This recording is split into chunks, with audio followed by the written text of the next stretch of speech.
Ben pick. Simply speaking, in the same series of matches, whether best out of 3 or best out of 5, all hero picked by the same team can only be played once by that team. For example, in a scenario of best out of 3 series with Team A and Team B. In Game 1, Team A selected Granger, 1-1, Clint, Mia, and Claude. In Game 2, all heroes that Team A used in Game 1, including Granger, 1-1, Clint, Mia, and Claude, will be automatically banned, meaning they cannot be picked anymore, and Team B doesn't have to ban them again. Team A proceeds to pick Nana, Valier, Lolita, Carmela, Rafaela for Game 2. When we come to Game 3, all heroes team used in previous matches, including Granger, 1-1, Clint, Mia, Claude, Nana, Valier, Lolita, Carmela, Rafaela, will then be automatically banned, and Team B doesn't have to ban them again. Same ban pick rules applies to Team B as well. Why all-round ban pick? In mobile MOBA, where we see a limited depth of laning phase, hero microcontrol, it is very important to design a tournament putting consideration of diversity first. More heroes, meta or non-meta, should have the chance to stage themselves in order to create a more intense and competitive gaming environment. All-around ban pick encourage players to diversify their hero pool, teams to diversify their strategy, and come up with more combos. All-round ban pick also provides viewers the brand new exciting tournament viewing experience. Every game is fresh and every game is a surprise.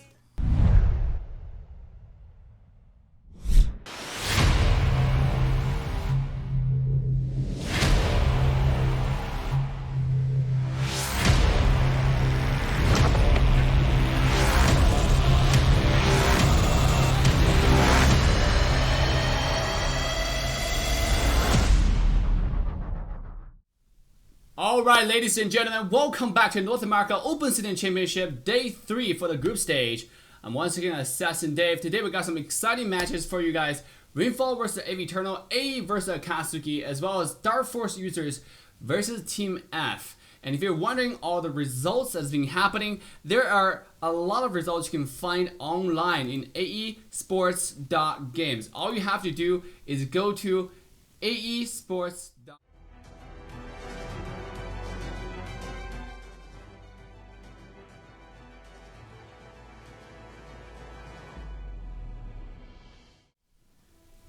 Again, all you have to do is go to aesports.games. That was just a little preview of what the results might look like once you go to the website. But our first game ban pick is already underway, and we cannot wait to show you guys what both teams are picking right now. Our first game today featuring AV Eternal versus Team Rainfall. With me, the one only, NOSC. How you doing, NOSC? Doing good. Yo, yo, yo. What's up, chat? Fantastic. It looks like we're online, and then volume's under control this time, not going crazy. Thank God. Everybody was saying I was sounding kind of low, but it looks like I'm doing fine now. Cool. That's good. Yeah, you're always doing fine.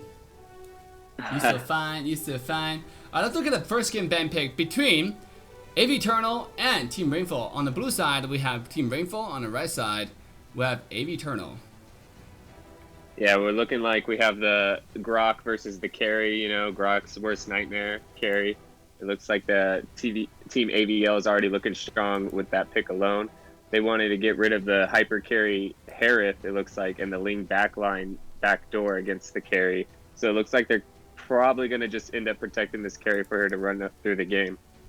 Yep, and look at the ban pick. Now, yesterday we saw Team AVL with popping off, just absolutely popping off with that Gushin. So, are we gonna have the same thing today? I mean, do you think they're gonna pick Gushin again on Courage?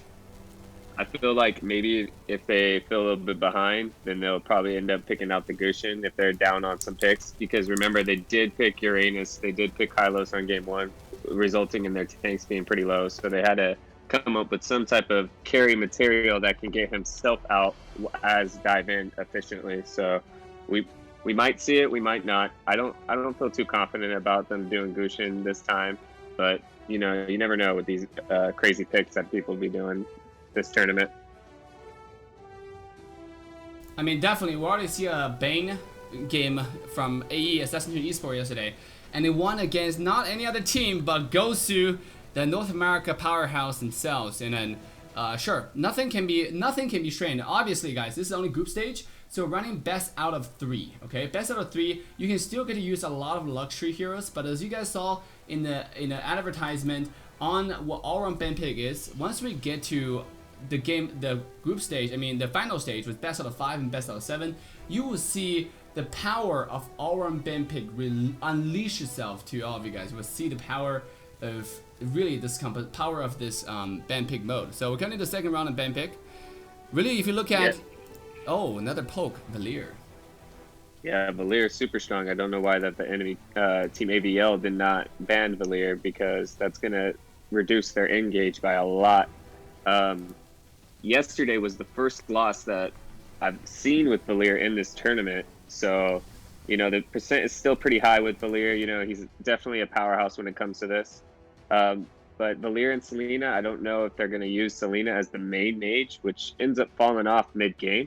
So that's going to be pretty tough for team, I forget the teams, AVL versus Rainfall. Sorry, Rainfall. Yeah, it's going to be pretty tough for Rainfall to have a mainline Selena. So we're probably going to see a Bruno pick, probably, and see if they can powerhouse the Bruno. Yeah, because right now if they're doing 1-3-1, which most likely they will for Team Rainfall, they need a carry. I mean, right now Selena definitely is really strong early game hero, but it's not a hero that can take towers, not a hero that can take a lot of other objectives. I mean, she can, but you know, she have to stay really close range. And sure enough, you're gonna see Team Rainfall taking out Bruno as you suggested. Very, very accurate prediction over there.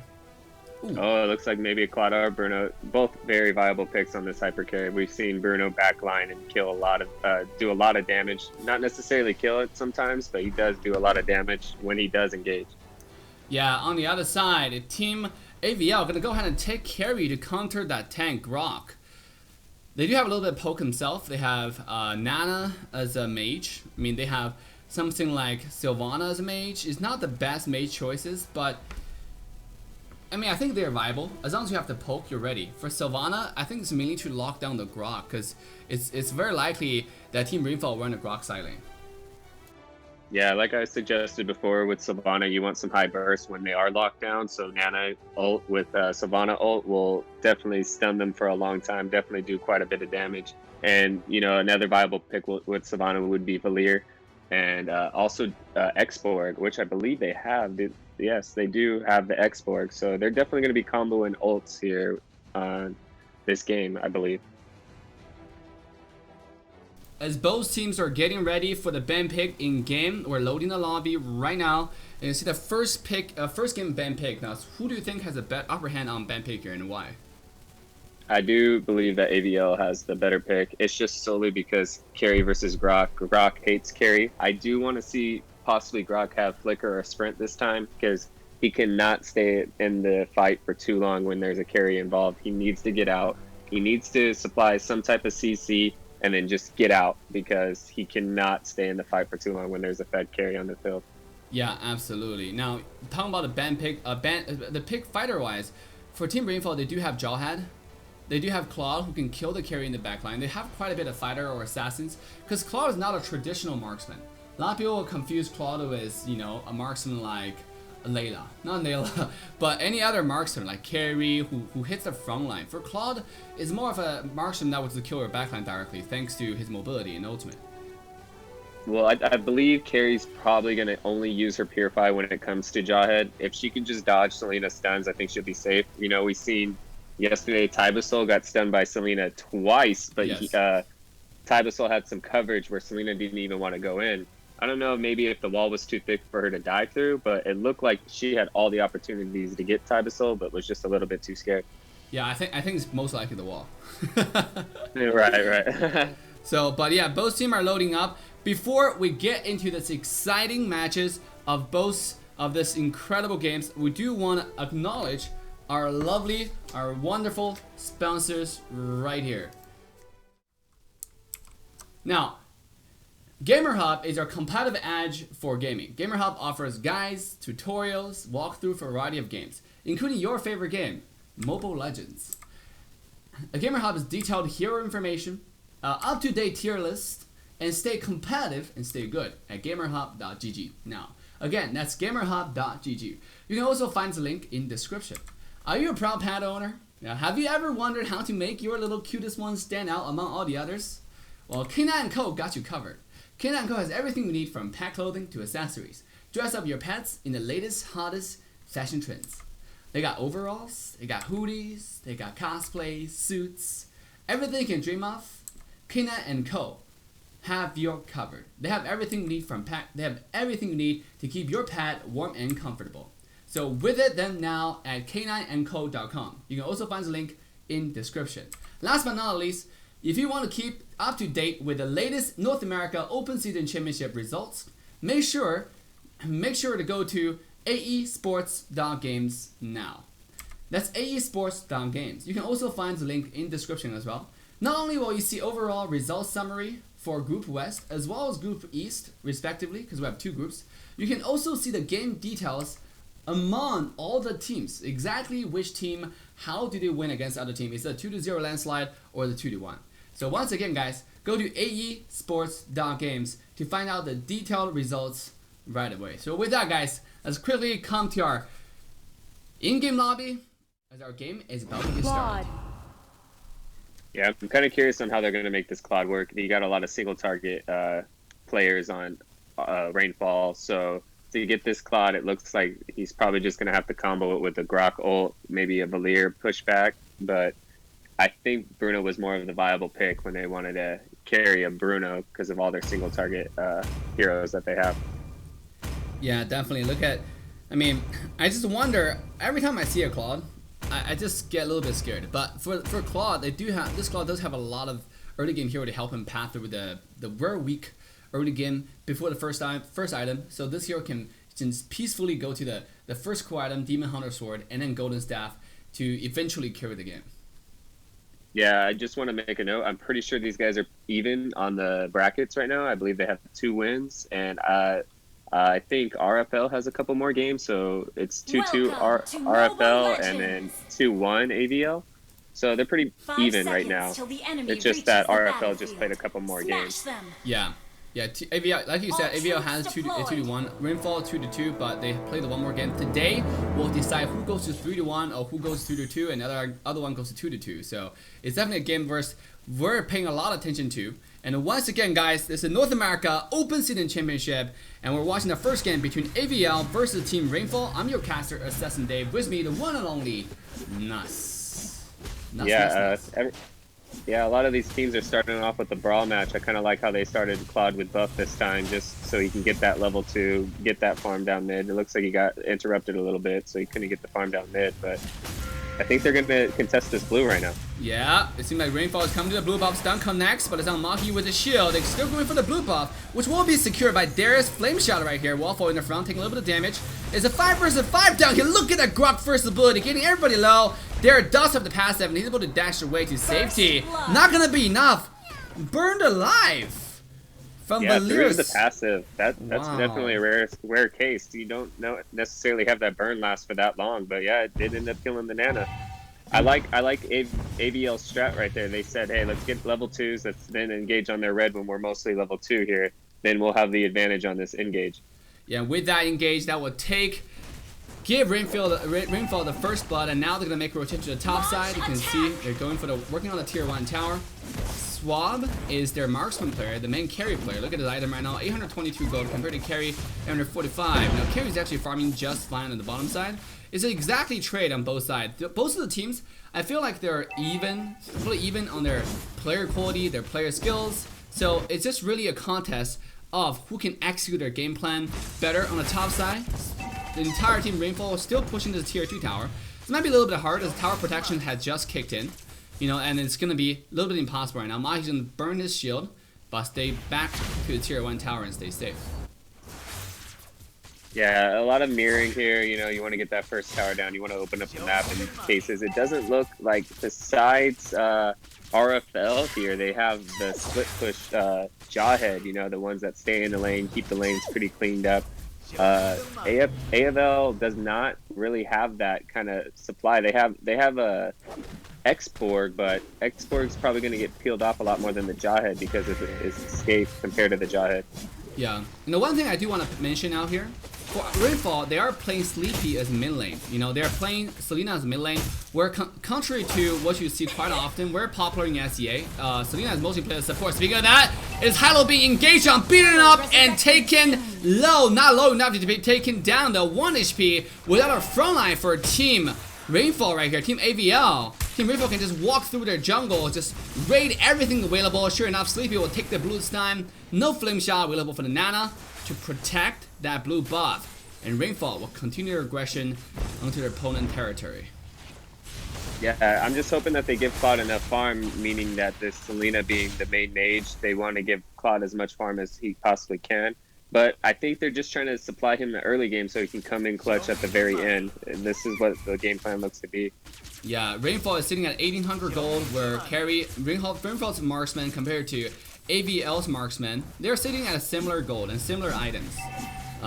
Right here, AVL's gonna make a push down on mid lane. Grok's come here to defend. That means this push not gonna happen. Meanwhile, bottom tier 1 tower will be successfully taken down by Team Rainfall once again. Top lane, Jawhead versus X4 1-on-1. It's just gonna be a shield. Nothing else gonna happen. A flicker gonna be popped though towards the mid lane. Ooh, stun connected onto the Hylos. Reindeer will be engaged now, stunned up. The Chin CC will sure enough slain this poor guy who just defended midway. And now the tier 1 tower is under siege. Sleepy going in, but in front of himself, a little bit too confident, a little bit too deep. He will be taken down. And Rainfall will use that advantage, use that death to trade a tower. Yeah, definitely a little bit too greedy on Selena's end. You definitely don't want to give that carry those kills with that assassin ammo bounty hunter on her end. Oh, look at this kill on Jawhead on Xborg, I believe. Xborg, a perfect wall by Nohasi, blocking the escape routes for this Xborg, making sure he sees himself the black and white screen, and Rainfall find himself 1 more kill. Yeah, you got the split push by Sylvana, just getting up a little bit of farm for her engaged. You know, her ult plus her S2 is definitely a killer in this game. I've seen it do a lot of damage multiple times, but a lot of teams have struggled trying to capitalize from that. I haven't seen too much people trying to capitalize with Sylvana herself, so they need to find out ways how they're going to group fight with that ult. Yeah, I mean, Rainfall, for Team AVL, they have to watch out. Their shining star is Bat. What I'm trying to say is Rainfall have to watch out for the AVL side laner. This guy, Bat, right here. Speaking of that, here come another invade onto the blue buff. We have a little bit of camera technical issue there, but it will be fine. Another invade on the blue buff because the double blue being taken by Rainfall, 1 on Swap, 1 on Sleepy. Very organized engage. They've been trying to come here at every 2 minutes. Now, they didn't kill the small camp, which means next 2 minutes, this buff may not even spawn. So, but you can definitely expect them to be here at minute 7. There it is right there, capitalizing on Sylvana's ult. See, that's exactly what they need to do. That is a great side laner. As you could see yesterday, his choke footwork was top notch. So this is definitely a sight to see with him. Exactly, and meanwhile, all that's happening while Zhao has been taken down, you have Team Rainfall trading the top tier 2 tower. They've been able to trade a kill for objective so far, so it's not really the worst, but they could have avoided the death if Jawhead was a little bit more careful. Now, on top, again, they're facing one of the best side laner we've seen in this North America Open Season group stage. The lockdown once again happened to the Grok. X will come in with his ultimate, finding way too much damage, and it will shut down Rainfall's marksman as AVL will find a 2-0 trade. Yeah, just a little bit behind on gold, but their marksmen, their carries of this game seem to be completely intact with the same amount of gold. Actually carry 400 gold ahead, putting her almost closer to her next item and fought a little bit further away from his next item. But he does have Demon Hunter. It's going to make him pretty scary in these team fights. He just needs to grab one more item and then he's dominate this game. Oh, Sylvana getting caught. On the bottom side, Sylvana trying to get away. One more first skill from Valero. Find the kill by Team Rainfall. Meanwhile, all the happening top lane is AVL looking to take the tier 1 tower. Courage is taking a lot of tower shots right here. Try to get a kill into the Grok. Grok is gonna take advantage of the wall and stay alive. Xborg, Maki says not gonna happen under my watch, as Maki will finish off the kill where his teammate started, and the entire team, AVL, will just back away to their base. His bottom he just gets away. He gets away as Jawhead's bullets are still following him to the base and they disappear. That's funny.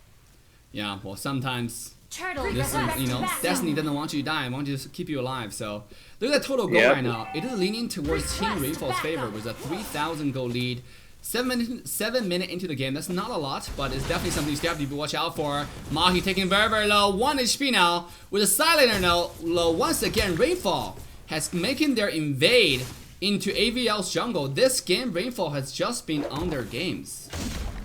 Yeah, Rainfall also has very fast-paced junglers, Selena being one of them, and then them farming up their Cloud as much as they can. So I do believe this gold lead is just for show right now, because Grok is definitely clearing lanes way quick when he's definitely solo too. So they're giving a lot of farm to this Grok as well.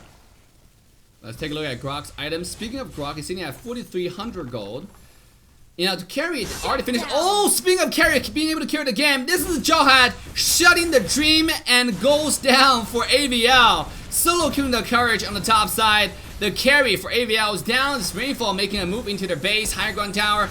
The stun, the damage comes in. Maki will find himself dead and going back to the base. Cloud comes in to finish off everything they started. They have a mid-wave, pushing down the high ground tower. It's a rampage through AVL's base. High ground tower will be taken down. Entire Rainfall is still alive. They're looking to end the game right now with 5 people still hanging out, setting up camp in AVL's base. Yeah, I like how these pro teams, they kill one guy and they get an objective. They are like, it's a 4v5 situation, let's capitalize on this. You know, let's not just wait it out. Let's not play patiently. Let's keep supplying aggression, because we have a Selena. We need this early game. We need to keep capitalizing here. Yeah, if you look at total farm, Claude is actually sitting at the exact same farm as Carry. The most farmed player on the map is this Jawhead.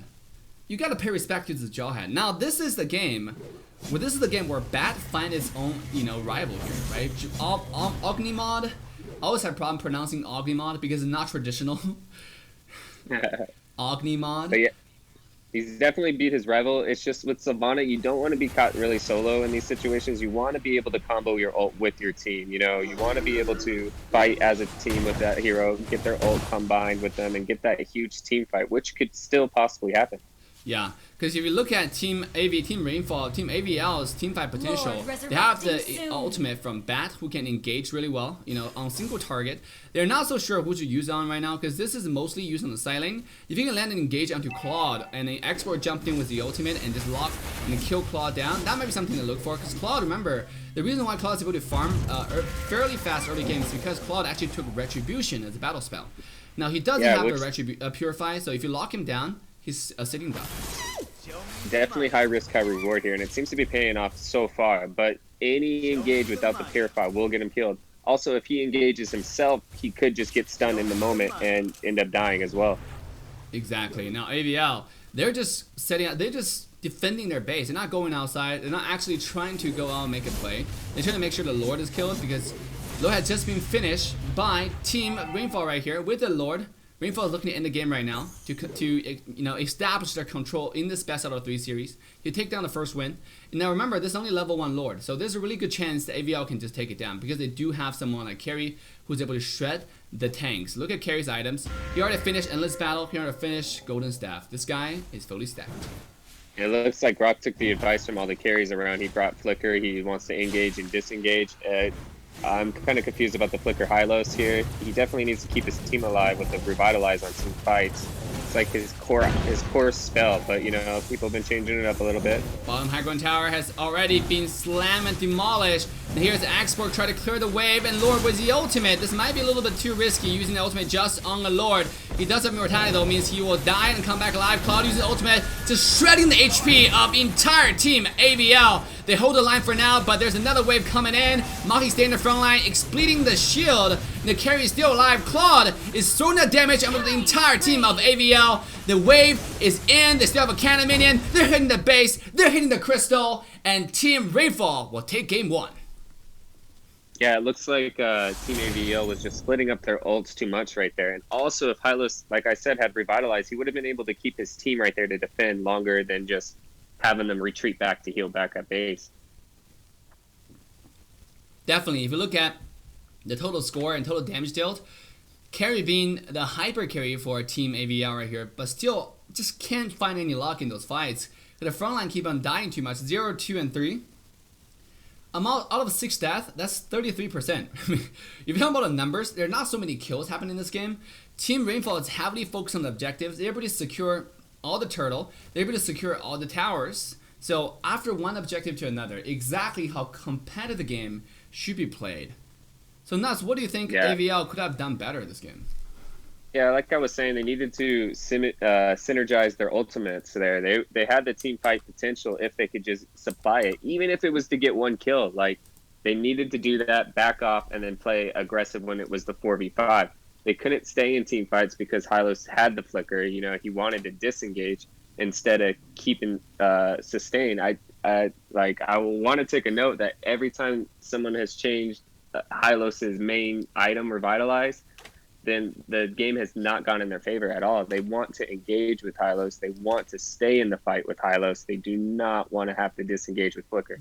Exactly. So with that, guys, we're going to come back after a short 5 minutes break. And make sure you stay tuned, share the stream, like and subscribe, turn that bell on, invite your friends, get your popcorn ready, and I will see you guys in 5 minutes.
ban pick. Simply speaking, in the same series of matches, whether best out of 3 or best out of 5, all hero picked by the same team can only be played once by that team.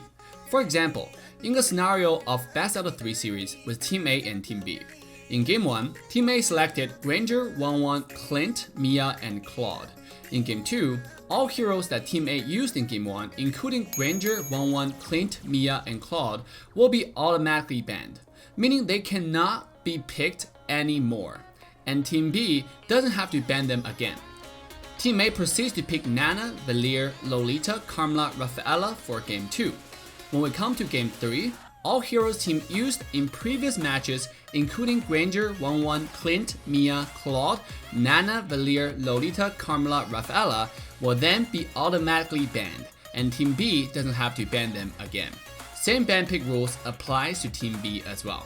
Why all-round ban pick? In mobile MOBA, where we see a limited depth of laning phase, hero microcontrol, it is very important to design a tournament putting consideration of diversity first. More heroes, meta or non-meta, should have the chance to stage themselves in order to create a more intense and competitive gaming environment. All-around ban pick encourage players to diversify their hero pool, teams to diversify their strategy, and come up with more combos. All-round ban pick also provides viewers the brand new exciting tournament viewing experience. Every game is fresh and every game is a surprise.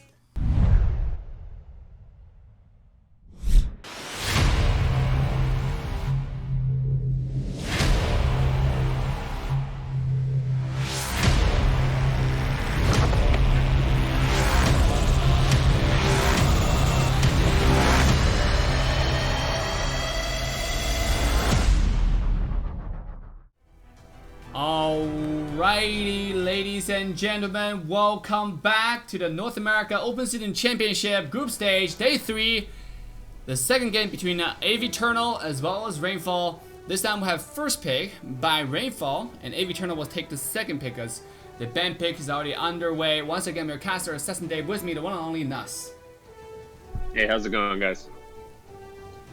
The first game, we've seen just laser focus from Rainfall. That's something actually really scary. This team, so far, I mean, their record is really, really good. I think they have won every single game coming to this. Actually, they lost one game, right? Correct? So it's 2-1. Yeah, I believe it's 2-1 and then 2-2. Yeah, so these teams are even, looking for the third win, looking not to get a third loss on one side and the second loss for the other. And the most important thing is, Rainfall last game, they pulled a victory with Grok against Carry, the natural enemy for Grok. Yeah, that's why I respect that Grok bring and flicker. I say it once, I'm going to say it again. You cannot stay in the team fight for too long when this carry's fed. The Grok will just get blasted on, and he brought the flicker. He engaged a lot in that middle lane, and then he would flicker out. He's just like, all right, I did my job here, and then now it's up to you guys to finish them off. Exactly, and sure enough, Rainfall on the second game will first pick that Kufra. I mean, really interesting picks, because if you look at Valerius being banned, Diggy's being banned, Kufra is actually one of the best tanks remaining, because you cannot cancel this guy's ultimate. If you engage, it's going to be deadly. Yeah, heavy engage. He has heavy engage like Akai. They both can just jump in, peel off someone real quick, you know, and Diggy's banned on AVL's side, so that's a shot in the foot where they can't really CC this Kufra, you know, so yeah, I'm kind of curious. I also think that, the Ling actually, which, you know, Cooper can actually deal with quite heavily, so yes. as long as he can just backline their team, then Cooper can't really engage quick enough for him to be a problem, but I don't see this in the AVL's favor here with this Ling. But it looks like they're deciding if they're actually going to lock it here. Well, Ling and Uranus are some strongest pick in the current meta, especially after all the heroes are being banned away. We just did not pay attention, totally forgot about the existence of Ling. Selena being expended last game, so with that being said, you're not going to have Selena again for Team Rainfall this game. Now you can see their picks. Right now they're deciding what to pick next. They have used Claude as well, and Carry being banned away. So if they want to go Hyper Carry again, probably the only choice you can go with is Bruno and Granger. Yeah, but I believe for any assassin, Kufra is their nightmare. He just bounces them up, keep them CC'd the whole time while they engage. So this is going to be interesting. I do believe if I kind of want to see the full draft before I say that, but AVL kind of struggled capitalizing on Sylvana's ult. It's almost like Minsathar keeps them locked in, though Minsathar just makes it so they can't dash out. They need to be able to combo that with everyone around there because herself is not strong enough to take on the whole team. So are we gonna see a Sylvana pick coming out from Team Rainfall right here? They do have Uranus, they do have Ling. Oh, AFK pick is something that we'll have to confirm right away to find out. Apparently there's tiny little bit issues over there. Like that was Harith. Okay, so they do want a Harith. That's something we'll have to inform the other team. Ness, would you please for me tell AVL that was Harith. Bedang instead of Harith? Harith instead of Bedang. Harith instead of Bedang, gotcha. Yeah, Harith instead of Bedang. So we have a little bit ban pick issues. Just imagine this Bedang being Harith, okay? Because even though we give everybody 1 minute, there's still sometimes like bug issues where people are just not able to pick or ban in time, and then that stuff that we will have to figure out. Yeah, they just banned Harith, so they did not know it was an AFK pick on time. This is what we're gonna do then. We're gonna take a short 3-minute break while we sort this ban pick out, and we'll come back. We'll see you guys in a little bit. Apologize for that inconvenience, guys. Alright.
All right, ladies and gentlemen, we are back in the ban pick phase between the both teams. Sorry for the technical delay over there. We have a little bit of issues, but we figured it out. So once again, they will pick and ban the exact same way, except NOSC is going to go ahead and take Harith. So if you look at what Team Rainfall has right now, they have Kufra, Harith, and Nana, whereas for Team AVL, they have Ling, Uranus, as well as Selena. Go ahead and share the screen, Dave. Can't see. So far, all the ban pick are exactly the same as last game. It's up to this point. Now it's AVL's chance to do the second round of ban pick. So we're gonna carry on from this point. Yeah, I found it funny telling AVL like, "Hey, the Bedang was meant to be Harith." They're like, "No, we just banned Harith." I was like, "Oh my goodness, here we go again." But it looks like it's all sorted out here. Yes, It'd sir. be funny if they banned Bedang here just for the LOLs. But I don't think that's gonna happen. So whichever one you take, we're gonna ban the other one. So Mahi, look, now they're banning. I was just about to say they're probably gonna ban fighters, and you look at it, they ban Axborg. And if you look at Sleepy, they're going to ban right now for Team Rainfall, and for Team AVL, they already have a link for Hyper Carry. What they want is some support heroes. So if you look at support choices, they have Lolita being available. Lolita's okay. I mean, it's not the best against someone like Nana, but it's definitely pretty effective against Harith because he's able to block everything. There's also choices you can take like a Kai, who's really good against Harith because he can push Harith out of the ultimate. So a lot of choices that Team AVL can go with right here in this game, and they decided to go with Chao. Chao is definitely one of those flexible picks. We call it flex picks because you can go with silent, you can go with support, a lot of position you can go with, and sure enough, that person will be the ban. I don't think a good ban on their end on Xborg just solely because they could pick Kaja, or Jawhead, which they're grabbing, so that's a good grab. But Ling dives in, you can grab him with Kaja. I'd be curious. It would be kind of funny to see a Minsathar or an Aurora to stop this Ling as another support. Yeah. Just freeze him, keep him stationary with Minsathar if they wanted to. But I think the choice here would definitely have to probably be Kaja. We might see another Savannah. Yeah. Trap him too, but. So let's see what we shall find here, because Savannah is definitely a really good pick against Uranus, and it's also pretty good against Ling, because Ling will have to pop the ult just to get away. Now, other than that, for Team Rainfall right now, they have a lot of choices. Just you saw Thamus. They can also go with Savannah, was mentioned, but they decided to go with Bruno. Looks like they're gonna have double carry right here. Bruno as well as Harith. An interesting pick. We expected Harith to be hyper carry, just like what we've seen for a team not underdog. A team underdog actually did it once, but they didn't, even though it didn't win with it, but it's still a pretty good combo. And the most textbook demonstration is brought to us by Team Nitro Esports. The adversary's Harith was just on point. Yeah, Harith was 17 kills, I believe, only one death because he got greedy with the Kaja, but that's no big deal. What I'm curious about is this double carry, though, because that just opens up more solutions for Ling to get a kill if they're by themselves. They don't have too much coverage, only for being the coverage. Oh, my dog's barking. Hold on, guys, I gotta mute. Exactly, and now you're looking at Maki there, last picking a hero. There's a lot of choices they can go with. They probably need a support hero that can lock down people, and sure enough, that will be a Lolita. Lolita offers some single target stun with the first skill. Really strong heroes all around. But what Lolita doesn't offer is wave clear, and that's probably something Team AVL is missing right now. They have Lolita and Selena combo though, which is Lolita stun first, and you have Selena stun afterwards. So with that being said, we have both teams walking into the second game. Right now with Rainfall 1-0 ahead. Who is your favorite team between these two? Right? It's time for you to show your support in the stream. Like, subscribe, turn the bell on, and most importantly, guys, make sure to type in the chat who is your favorite team.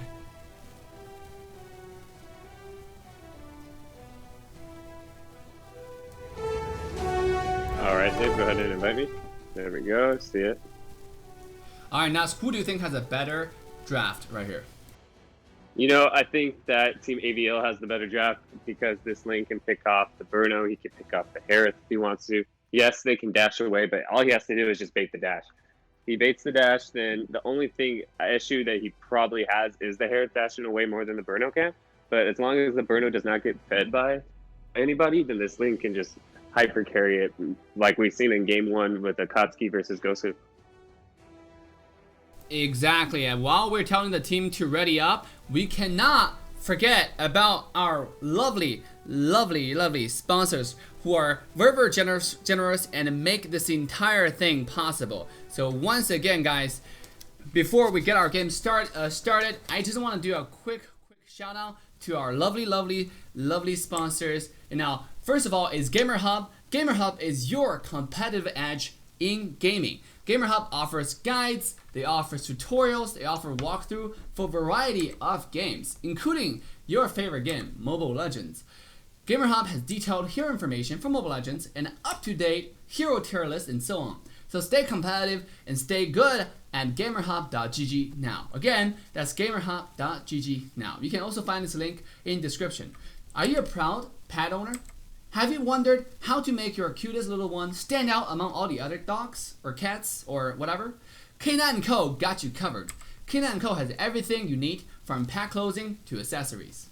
Dress up your pets in the latest and hottest fashion trend. They got overalls, they got hoodies, they got old cosplays, they got suits, they got everything you want.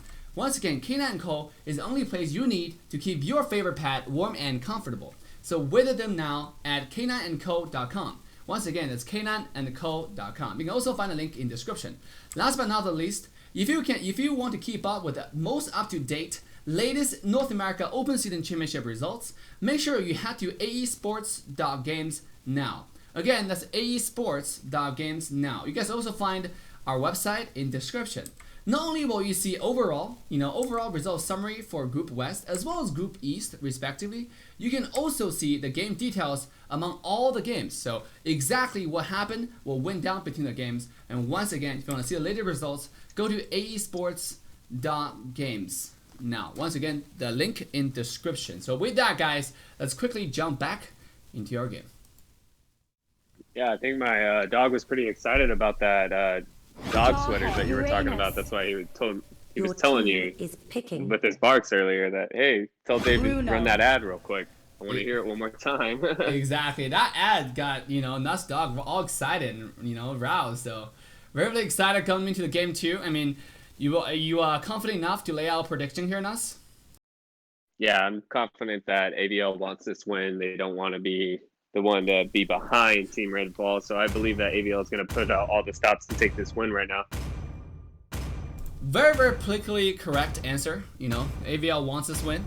He made it sound like AVL wants this win and Rainfall really doesn't. They don't care, right? I mean, it's just a game. Who cares, right? Yeah, AVL is like, the rain might fall, but I'm not worried at all right now. So let's make it as hard as we can right now and get this win. Yes, indeed. And once again, we're walking to Game 2 versus AVL taking down Rainfall. This time, AVL on the blue side, Rainfall on the red side. With Rainfall 1-0 ahead, AVL. Once again, I'm your caster, Assassin Dave, along with me, one and only NOSC. How's it going, guys?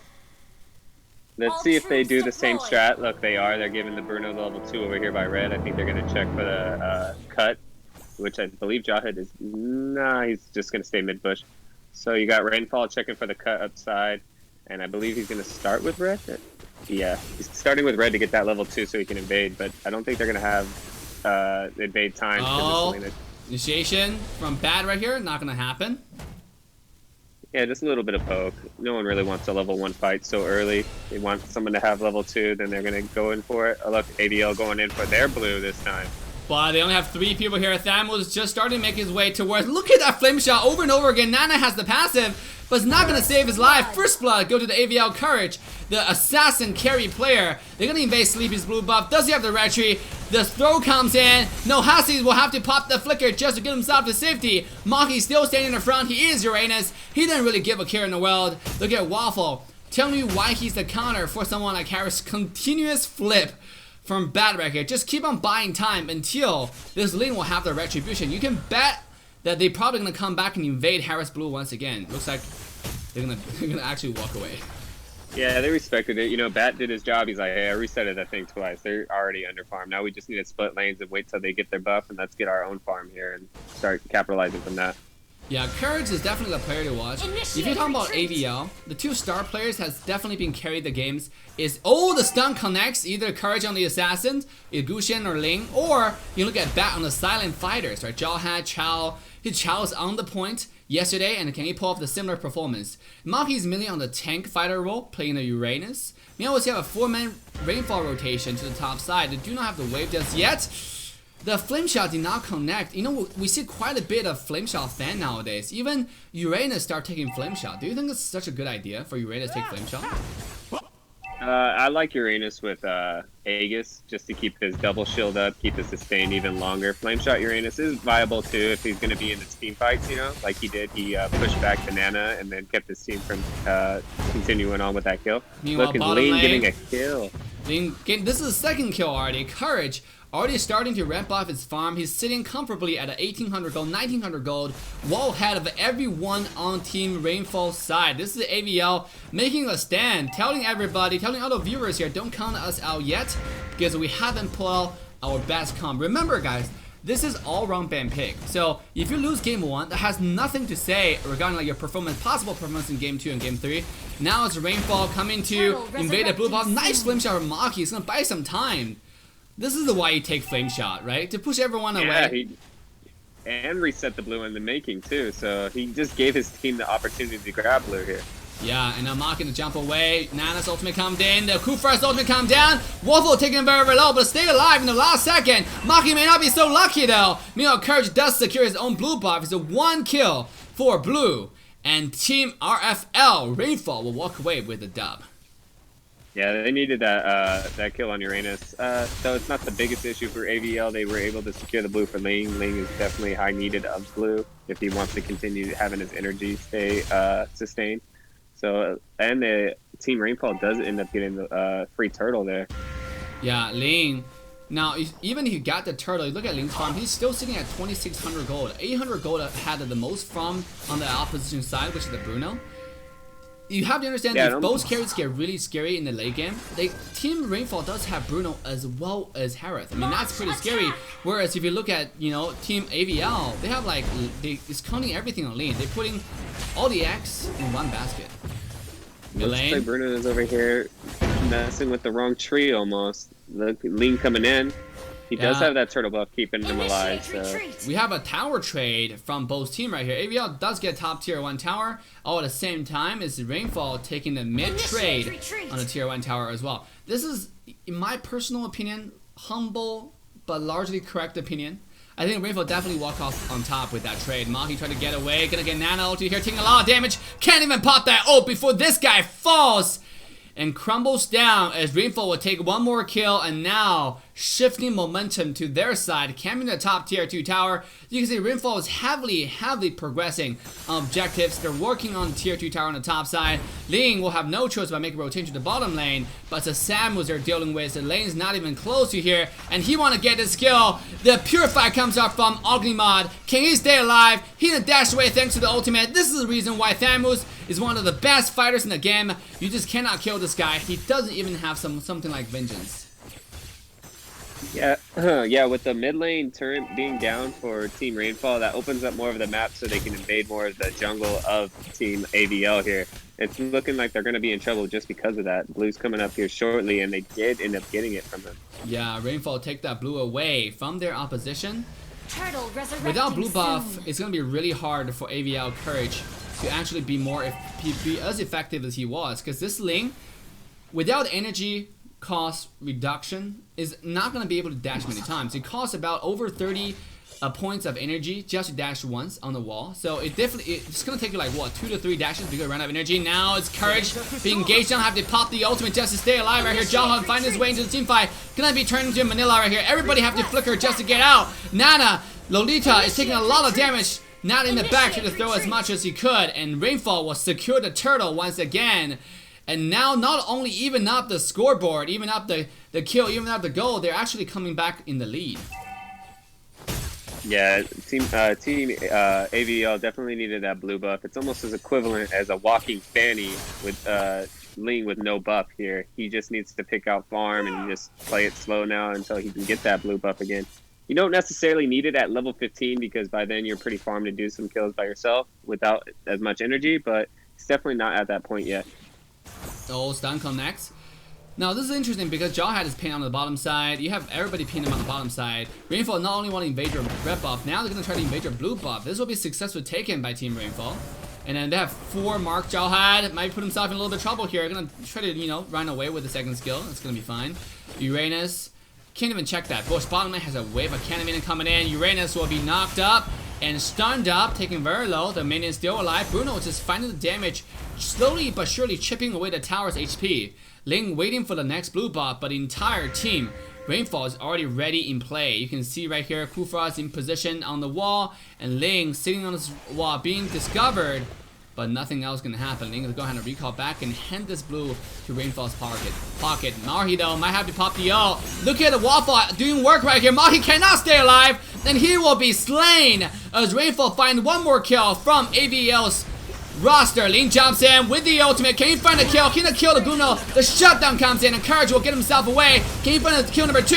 And Selena will secure kill number 2 for Team AVL. This is a disaster spell for side of Rainfall. This is not a team fight they can win. Ognimod staying in the front. Just delaying inevitable. He's trying to stay alive and he will do it. A triple kill for this fighter. Despite the shutdown, Waffle have to pop the flicker just to stay alive. A 4-3 trade to the favor of Team AVL, but they do lose all their carries. Yeah, Damos putting in the good footwork right there to stay alive. He also has Bloodlust Axe, you know, so every skill is giving him a little bit of spell vamp to get that health back. Once he popped that ult, he was pretty much unkillable right there in that moment. They don't have too much damage once that Ling is dead. They have an engage on Selena, but they need to pick off people with Selena by herself, not when it's a team fight potential. Yeah, definitely. Omnigod, not Omnigod this game on the fighter. Not Omnigod, Ognimod. Ognimod, excuse me, for the pronunciation of Ognimod's name. A very, very interesting name, actually. I want to find out what that actually means. Now you see Team Rainfall, they're just staying on objectives. They're not running around. They're not running everywhere. They focus on objective. They get objective, then they get out. It's a it's a team that's very, very focused on objectives. Later focused on objective. This is the kind of team that I personally more a favor of because this is the kind of team that has a better chance of winning the game. Yeah, strategically, Rainfall is doing a great job baiting out their ults. I haven't seen a successful Loletta ult like since it's 9 minutes in. I have not even really seen her successfully ult anyone. No, not yet. Lolita has just been defensive, trying to peel his teammates away.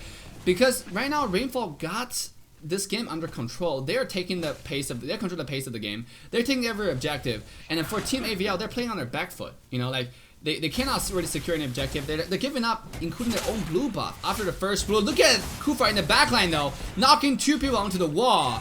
Nohasi just absolutely controlling the entire AVL right here, while his teammates taking down the mid-tier 2 tower.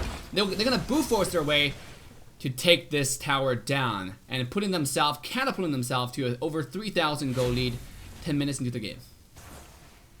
Yes, the Rainfall's doing exactly what AVL should do. They're camping this bush, they're waiting, they're getting vision. I believe that Rainfall is just a little bit nervous to press those ending towers. That's why every time they've seen a hero down there, they ended up doing a rotation to the next lane to clear off the minions, keep the minions pushed.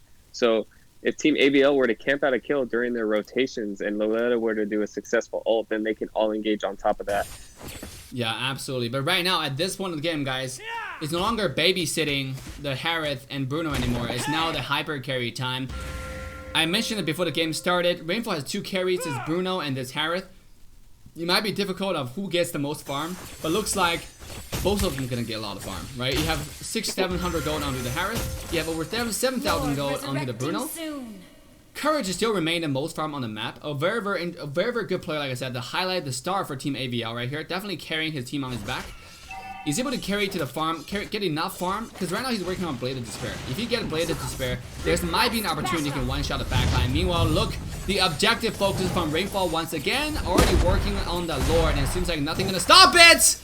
Except for that snipe, not gonna happen. As Dare will be taken down by the Kufa. This is a team fight that AVL want to engage on. They already get Harris. They're looking for the kill onto the Bruno. They find the 2 double kill from Team AVL. They have 5 people down in the pit. Everybody's jumping in. It's 1-2 trades so far to the AVL's favor, and it looks like everyone's gonna back away after they lost the Lord. Yeah, it looks like Thomas wants to push the wave, but every time he is not around, they are picking off the 2 carries. They're picking off Parrot, they're picking off Bruno. Courage knows how to find those moments really well. They just need Thamos in those fights to sustain more damage from that link. Once again, the blue buff being taken away by Rainfall. This has been the numerous blue now. If you think about 10 minutes divided by 2, this is like the 4th blue that Rainfall is taken away from Lane. Over the entire course of the game, the 12 minutes, there has been 5 blues. 6 blues, 5 blues, I believe. And all 4 has been taken by Rainfall from AVL's jungle. The only blue buff that Courage really had was the first blue. Yeah, and then they engaged on Rainfall's blue, resetting it, but then they didn't even secure that. So I don't know. It was looking in the favor of AVL here. Now they're pedaling on the back foot right here to hope to stay in this game. Yeah, this is, I mean, they're already behind 5,000 gold. Luckily, with a really good team fight by AVL, they're able to defend this off, hold their line. Because what they really needed to do was to kill the Lord, and without fighting them 5 men at the same time. And that's exactly the opportunity that Rainfall provided them. I think Rainfall is really, really good at focusing on objectives, but their team fight is a little bit disorganized because every time AVL is able to catch their opponent on the number advantage, right? They're able to fight them 5 versus 4, 5 versus 3. So definitely doing really, really well for the team fights. Like, if they were to team fight on this Nana and Bruno right now, they would have the number advantage. So they don't see them. That's what we're saying here. Like, they are too split apart on pivotal moments. Exactly. Now, speaking about splitting apart, Rainfall recognized that problem. They have a 4-man coming to the blue side jungle, looking to invade the blue buff once again. Just everybody camping here looking for Ling's presence. I gotta give credit to Courage. I mean, despite the fact that he only had 1 blue this entire game, he actually had 4 kills, and he's sitting at the most farm on the entire map. 9,800 gold, about 1,000 gold ahead of both carries from Rainfall. Harris only have 8,100 gold, and Bruno has 9,200 gold. Yeah, these 2 teams are very evenly compared. As you can see, the kills aren't even high right now. They weren't high last match. They are just testing each other out, you know, poking each other when they can, backing up when they can as well. Yeah, Selena. When you put Selena in a defensive situation, this hero is one of the most unproductive, least impactful hero you can have. Because when you have Selena, you wanna be winning. You wanna be like snowballing. But when you have Selena on a defensive situation, she cannot clear waves. She can stun, but she cannot go in, which is just one of those problems. Like, she does no damage at this point, you know, except for the stun. Yeah, at this point it's a 4v5, and they need to peel for the sling right now. Selena can only stun, probably making someone unusable for about 1.5 seconds, 2 seconds. Bottom lane, high ground tower is 1 shot away from dying. Bruno will find that kick. The sweet little kick into the back, and they will secure the bottom high ground tower. Middle wave is coming in. It's crashing in, and Rainfall gonna make a rotation. They don't just want 1 tower. They're looking for the second lane of triumph and destruction into AVL space. Look at Johat, cannot get away. Have to just pop that immortality. It's Courage into the back line, finding kill number 1 to the Bruno. He's looking for kill number 2 into the front line, and they will fight down to the Harris. AVL taking the fight to the Rainfall right now. It was a 1-2 trade, only expending Bat in the first blood, and Nobita tried to run away on the Nana, have to pop the passive, but still might end up dying to Kuva, to the Maki right here on the Uranus. This is AVL taking the fight back to their opponent, Rainfall.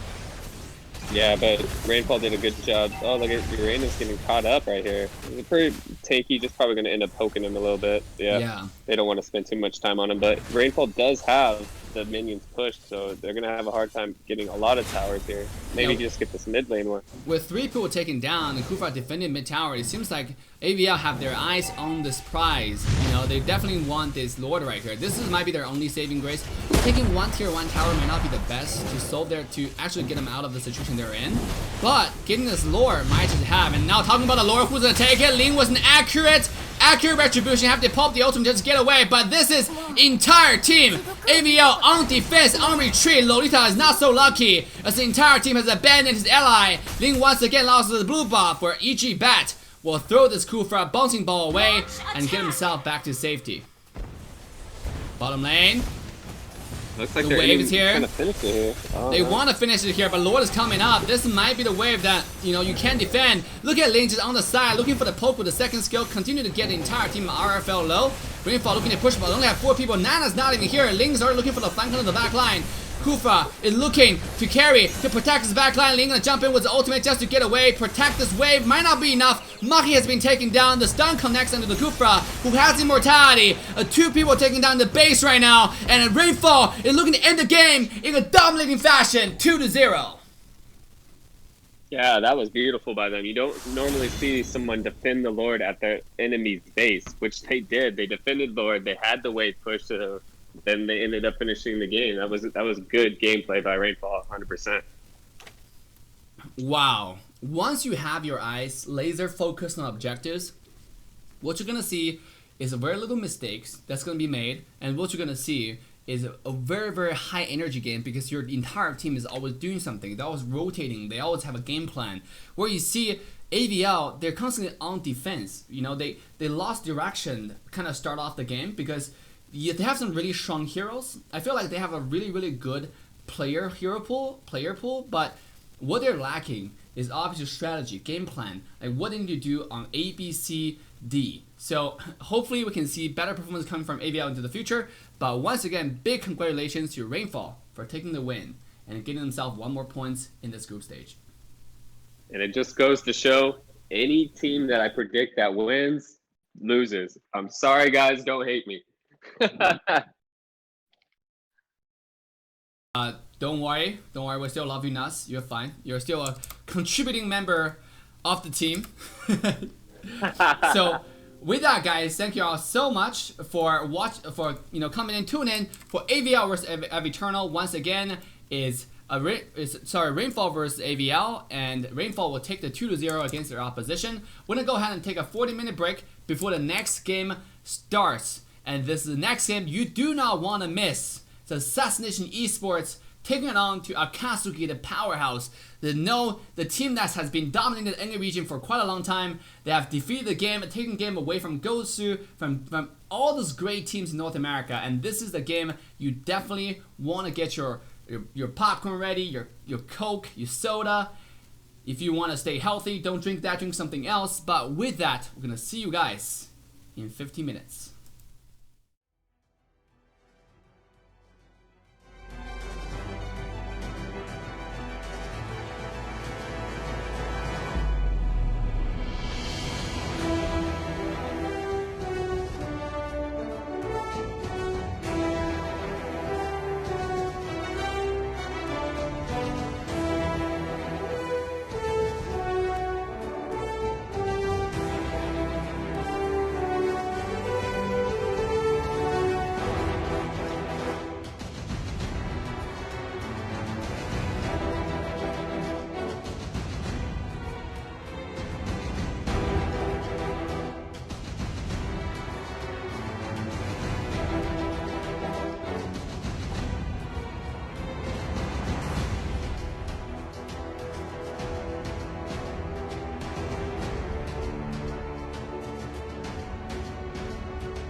ban pick. Simply speaking, in the same series of matches, whether best out of 3 or best out of 5, all hero picked by the same team can only be played once by that team. For example, in the scenario of best out of 3 series with Team A and Team B. In Game 1, Team A selected Granger, 1-1, Clint, Mia, and Claude. In Game 2, all heroes that Team A used in Game 1, including Granger, 1-1, Clint, Mia, and Claude, will be automatically banned, meaning they cannot be picked anymore, and Team B doesn't have to ban them again. Team A proceeds to pick Nana, Valier, Lolita, Carmela, Rafaela for Game 2. When we come to Game 3, all heroes team used in previous matches, including Granger, 1-1, Clint, Mia, Claude, Nana, Valier, Lolita, Carmela, Rafaela, will then be automatically banned, and Team B doesn't have to ban them again. Same ban pick rules applies to Team B as well. Why all-round ban pick? In mobile MOBA, where we see a limited depth of laning phase, hero microcontrol, it is very important to design a tournament putting consideration of diversity first. More heroes, meta or non-meta, should have the chance to stage themselves in order to create a more intense and competitive gaming environment. All-around ban pick encourage players to diversify their hero pool, teams to diversify their strategy, and come up with more combos. All-round ban pick also provides viewers the brand new exciting tournament viewing experience. Every game is fresh and every game is a surprise.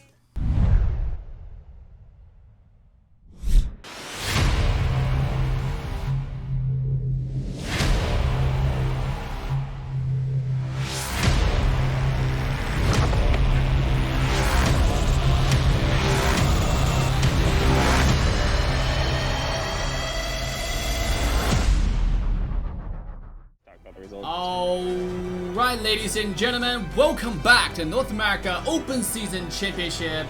Once again, this is your caster, Assassin Dave, with me the one and us. We're watching the Assassination Esports versus Akatsuki. Whoever takes this game shall almost take the crown spot for the West region of this group stage. How are you doing, Us? I'm doing good. How's everybody in the chat doing? Fantastic. Should I say something for them? yeah. They're doing fantastic, Dave. You know, it shows through the caster's voice. You know what I mean? Yes. If you're here for Team AE or Akatsuki, it's time to voice your support. It's time to share the stream. It's time to send a like and subscribe and turn that bell on. Most importantly, guys, it's time to share the stream with your friends and have them come in, get their popcorn ready, and start cheering for Assassination Esports. Whew, I just said a lot of stuff in one sentence. Or also cheer for Akatsuki. You know, not just esport AE. So well, I cannot not be biased here, Nuss. You know. Okay, then I'll be Team Akatsuki here today. You know, yes. You could be Team AE. Yes. You see, this is how we neutralize the bias we have on the cast, right? Casting table. Like, yeah, I can be biased towards one team, but in order to neutralize it, in order to be a best combo, we just make sure the other side is leaning towards the other side as well. So we're good. Looks like they're starting off strong, banning off Ling and Diggy here, and then the other side, they want tanks to be gone. They're not really too worried about the supports. I'm wondering if AE is gonna first pick Valier here. Seems to be a strong pick. A lot of support still available. Diggy, Valier being the two most strongest support. Obviously, Valier is in the mage category, but Diggy and Valier mostly play the support right now. And Diggy and Valier being the two strongest support, if you ban Diggy out, the next logical pick, I think actually Valier makes a lot of sense. Where Grok and Carry is one of those heroes you don't want to pick right away, because if you pick Grok, they can take Carry. But if you take Carry, they may not take Grok, you know? So you just wasted one of the heroes. And sure enough, they decided to go with Valier. Hey Dave, do you mind sharing your screen here? Kind of just watching it off the YouTube. I know there's a little bit of a delay, so. Yes, sir. Yeah, it looks like they are picking Valier here, though, and that's a strong first pick, in my opinion. And we have Akatsuki decided to go with something like Monkey, just to play with our emotion a little bit. I'm gonna go with Monkey King Maya. That would be funny. Yeah, are they gonna pick up Grok and Carry? I think all both at the same time. Grok and Carry, that would be pretty strong, actually, if they were to just choose that, get those out of the way. You know, now they could ban them for next game. You know, decide what they're actually gonna choose. It's definitely possible. I mean, if they take Grok this game and don't take carry, you can bet on the fact that AE is gonna take carry, right? So it's a possible choice. But if they take both heroes, yeah, in fact they're gonna go with a Grok and carry combo. Because if you second pick, if you let one of the hero out, the other team is gonna take both. You know, take the other one. So you counter them, and especially when you take Grok not taking carry, this is a free carry for the opponent team. But Akatsuki did not ban Selena, and sure enough, the Selena Granger combo will be taken out by Assassination Esports. A very, very strong combo. We shall find out how it's gonna go against Rock and you got one of the world's best players on Selena right now. As Selena, he's one of the best Selenas in the world. So that's gonna be pretty tough for Team Akatsuki to handle. If they keep the pressure on and they keep the early game in their favor, then Selena becomes unviable inside this any team fight. She just becomes a stunner only, and that seems to not be working out for most teams. In fact, Selena most likely will be on the play by Vicon. Like you said, Nas, Vicon is definitely one of the top global Selena, and he has been maintaining that position for a few seasons in a row now. So in the current season, he's also top global 10 Selena. This is one of the best Selena player. Yes, Selena can be played as a support, but you already have someone who is so proficient in this hero. Why would you risk it on a different player, you know? Yeah, it'd be funny if we did see it on a different player. I know we're probably going to see Tofu on Granger. He's high-class marksman, and we're probably going to see the Valir on Fate. So that's already predetermined. I'm just curious on if PDR, what sideline he's going to probably end up choosing. Probably Thamus is probably going to be his pick. And then a tank pick, maybe not in this game. They're probably going to end up doing double fighter. Yes, sir. Because when you see a carry being taken out by Akatsuki, it's actually very likely he's going to do 1-3-1. The hyper carry strategy is something that I have done in the past, and it's something that it probably will do to repeat the pattern. Meanwhile, right now it's Assassination Esports' turn to ban, and they still have 2 seconds before they ban here. It seems like they will not ban, and something that we have to confirm right away. Yep. You want me to confirm that real quick, Dave? Yes, please. So, yes, meanwhile, for Team Akatsuki, they're just thinking about what to pick next, because they are not so sure what is being banned away. And then while NOSC is confirming what is being banned, the good thing about not able to ban is at least better than not able to pick, because not able to ban, we can just record the pick, but not able to pick is worst, right? And sure enough, they're gonna go ahead and take out Lolita, one of the counters for Granger as well as Selena. That's if you are able to see them, right? But if they hide in the shadow, if they know what they're doing, this is obviously not going to be that easy. It's going to be a Nana pick. I think it might be too squishy as support on AE side. In fact, we're going to see Thamus being taken out. Now, Urena is still available.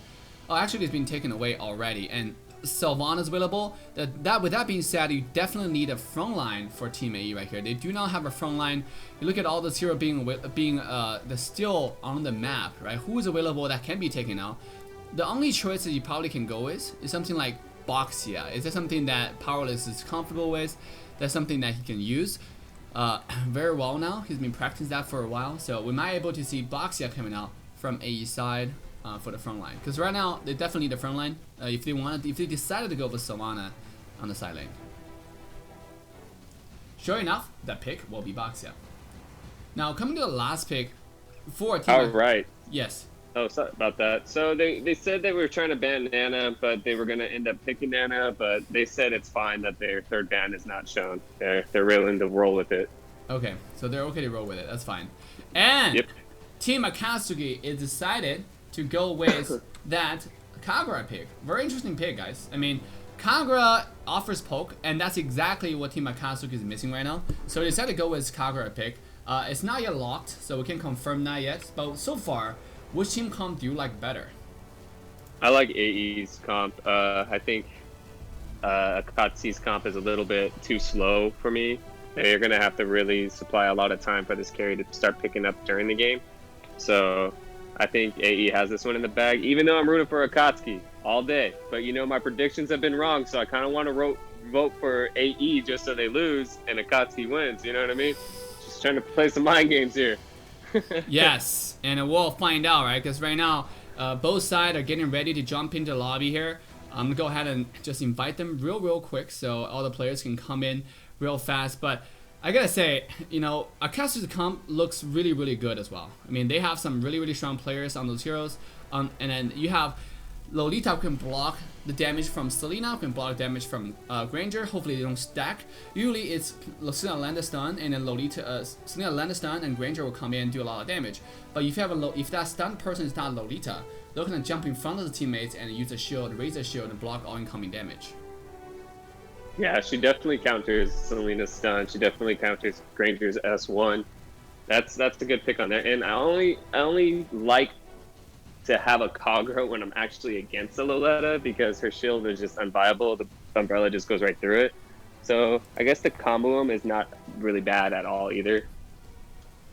No, not at all. And most importantly, AE has someone called Sylvana, one of the best heroes to go against Uranus, because you can lock the Uranus down. If you decided to go kill Uranus, that's your choice, but you definitely need someone who can lock this person down before you proceed. So now both teams are getting ready. We cannot you know, forget about our wonderful caster Jay here, or NOSC. Yeah, NOSC, Jay. Yeah. Either or. So let's go ahead and get our game started. But while we're waiting for the game to go underway, guys, we will be just not responsible to omit our lovely sponsors who made this all possible. And then over here, I want to do a quick shout out to our lovely sponsors, Gamerhub. Gamerhub is your competitive edge for gaming. Gamerhub offers guide, tutorials, walkthrough for a variety of games, including your favorite game, Mobile Legends. Gamerhub has detailed hero information, up-to-date hero tier lists, and so on. So stay competitive and stay good at gamerhub.gg now. Again, that's gamerhub.gg. You can also find the link in description. Are you a proud pet owner? Have you wondered how to make your cutest little one stand out among all the other pets in the park? Well, even though it's coronavirus, but just make them stand out in the future, well, K9 & Co. got you covered. K9 & Co. has everything you need, from pet clothing to accessories. Dress up your favorite pet in the latest and hottest fashion trends. They got overalls, they got hoodies, they got cosplays, suits. K9 & Co. is the only place you need to keep your favorite pet warm and comfortable. So visit them now at k9andco.com. Again, that's k9andco.com. You can find the link in the description. Last but not the least, if you want to keep up to date with the latest North America Open Season Championship results, make sure to head to aesports.games now. Again, that's aesports.game. The link is also in description. So make sure you head to the description if you want to find out results live among all the teams here. Not only will you see overall results summary from Group West and Group East, respectively, you can also see the game details among all the teams of how they will actually win, what's the result, is a 2-0 clean sweep, or is it 2-1, is a little bit of struggling between the two. I mean, what are the differences between North American teams? So with that, guys, let's quickly jump back to, once again, it's aesports.game. Let's quickly jump back to our actual games. I always laugh when I see that dog in the ad. It's such a funny costume, you know, to dress your dog up like that would be hilarious. Yes, it would. And then I wish everyone, if you are a proud pet owner, it is something you should definitely consider. So coming to the game, guys, we're excited. We got picks ready for both teams that are getting their emotions ready, who can carry out their gameplay better, who can take the objectives fight better. This is Akatsuki versus Assassination Esports. Akatsuki is a squad that has some really smart, really young players. I think their average age for their team is about 15 years old. Where you look at Assassination Esports, their average age is more about 18 years old. So 2 years ago apart, but still pretty close to each other. I mean, both teams are really young players. So who is going to take the trophy tonight? Like I said, right now Akatsuki is actually sitting at a 5-0, an undefeated score in Group West. So if AE is going to take this win against Akatsuki, they're going to end their win streak and secure their spot going forward to continue their path in the group stage. Going forward into the final stage. Where Akatsuki, if they win this game, they will be winning 6 games already, and that will definitely secure their spot going forward. Going to the final stage. So with that, guys, once again, I'm your caster Assassin Dave. With me is one and only NOSC. We're walking to Game 1 between Assassination Esports and Akatsuki. Yep, we're seeing a similar trend here, you know, playing the brawl match in the mid, clearing up the lane, making sure that their buffs are secure. They don't want to be losing their buff here.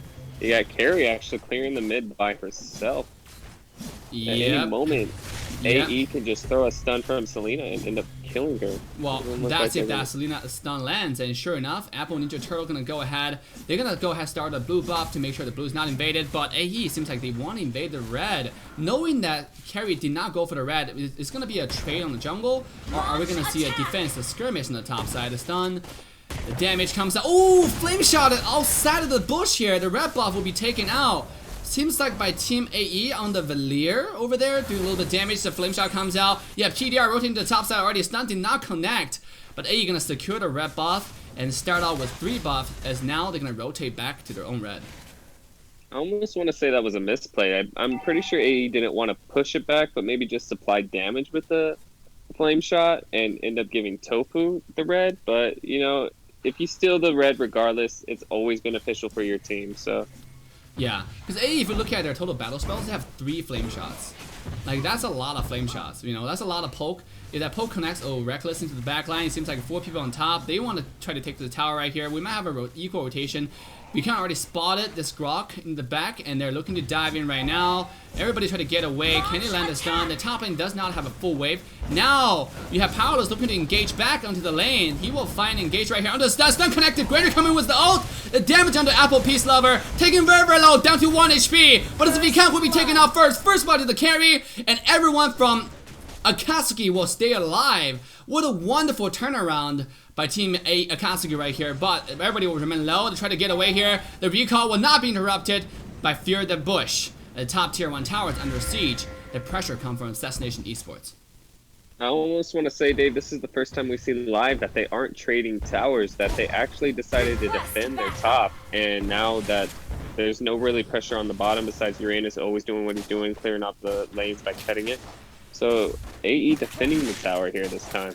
Yeah, now, again, you have 3 people on top lane from Akatsuki, maybe 4. They're just running like a squad, and now Tofu will have to pressure to clear the top wave. Look at Chelsea's positioning. He's trying to cut away from far, far away. Looking to make sure he clean the wave and have the pressure, have the ability to rotate a lot faster. Meanwhile, PDR is mirroring his opponent, doing the exact same thing on the other side of the map.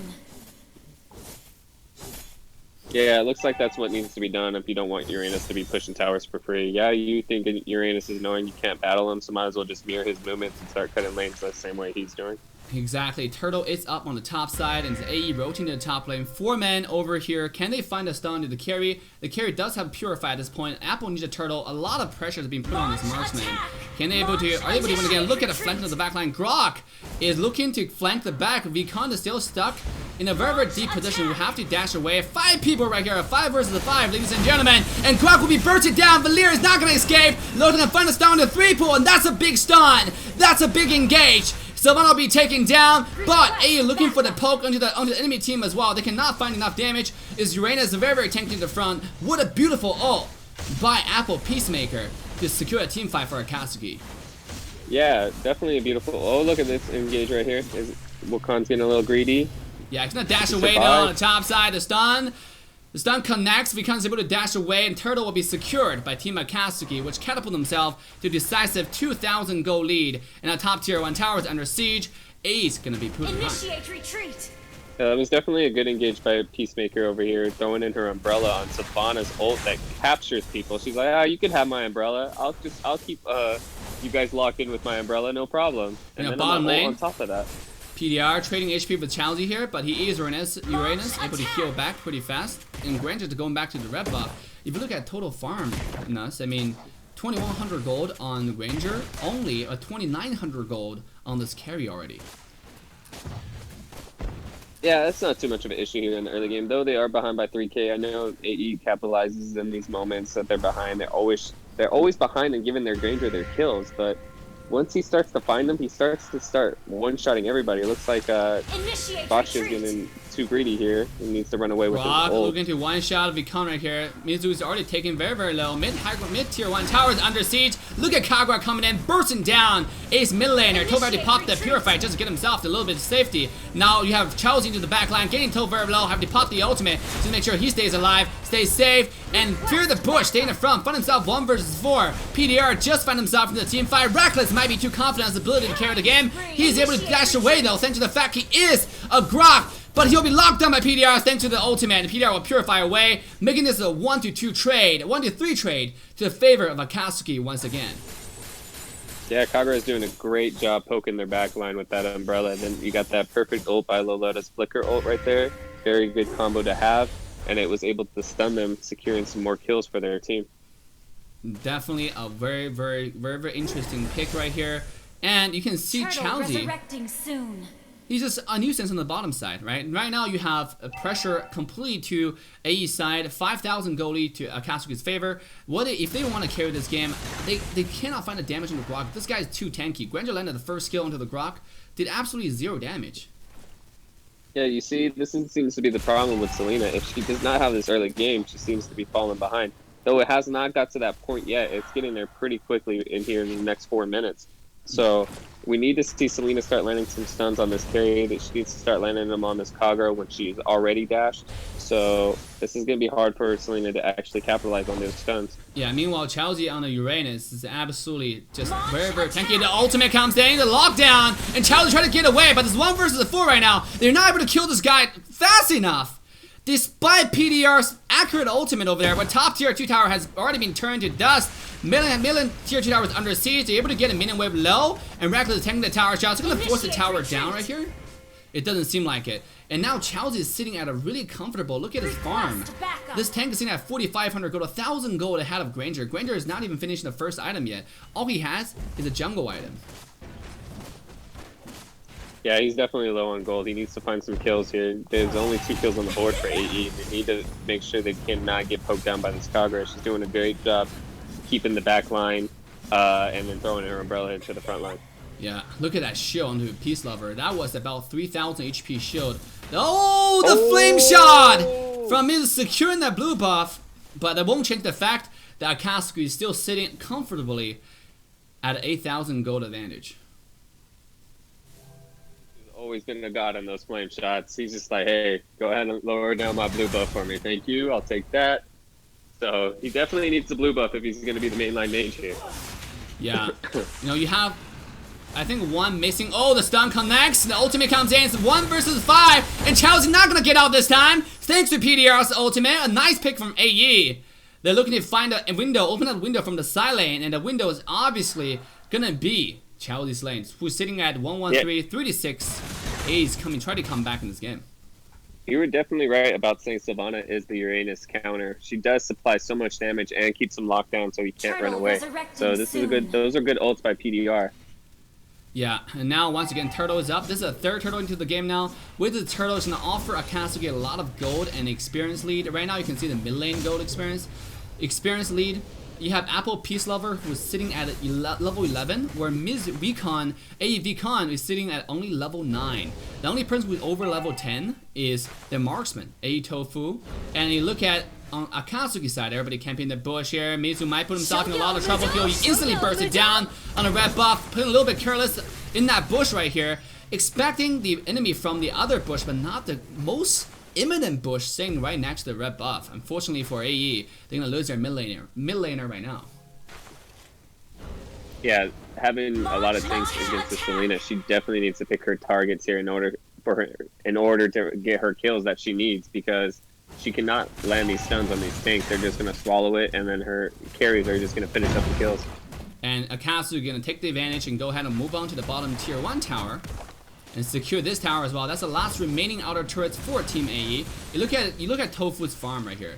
Tofu just finished the first item, which is Blade of Despair. They're looking for finish the second item, Endless Battle, and that's not gonna happen for another 22,000 gold. The stun connects. Miz is pretty good at doing that stuns, but it's not gonna be finding any damage because they have a Lolita and Grok to stay in the front. The Lolita 1-person pick definitely countered the entire damage sword from Assassination Esports right here. Yeah, it seems like Tofu, you know, is building the traditional Granger build BOD first, but if you're behind, I don't think you grab.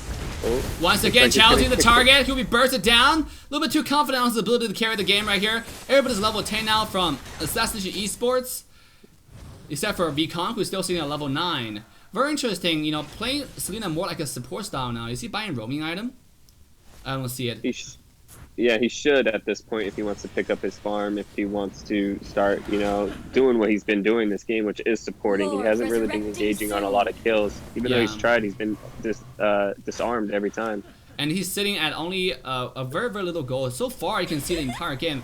Team AE hasn't been able to take it one tower away from Akatsuki. I mean, just because the silent picks are just way too strong. In the top lane team fight, the first team fight. Oh, accurate ultimate from PDR, locking down Peace Lover right here, but not gonna find a kill. Now Carry is gonna shine. They're gonna find a damage in the box here. 2-0 to Akatsuki's favor. They're gonna march forward. They have the wave, and it seems like they want to go for the objective, which is the Lord on the map. Yeah, it seems like Kagura was a good counter pick to Sylvana. She's like, hey, you trap me, I'm just going to dash away. If you don't trap me, I'm just going to throw my umbrella in there. It doesn't really matter to me. Now, either or, it's a win-win.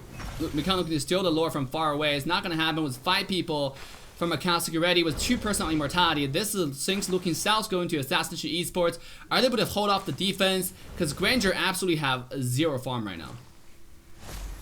Yeah, Granger went a little bit hasty getting BOD first. You know, it's a casual weapon to get first spear and head. I think he should have started off with Endless Battle and started picking up some damage earlier than trying to build so slowly.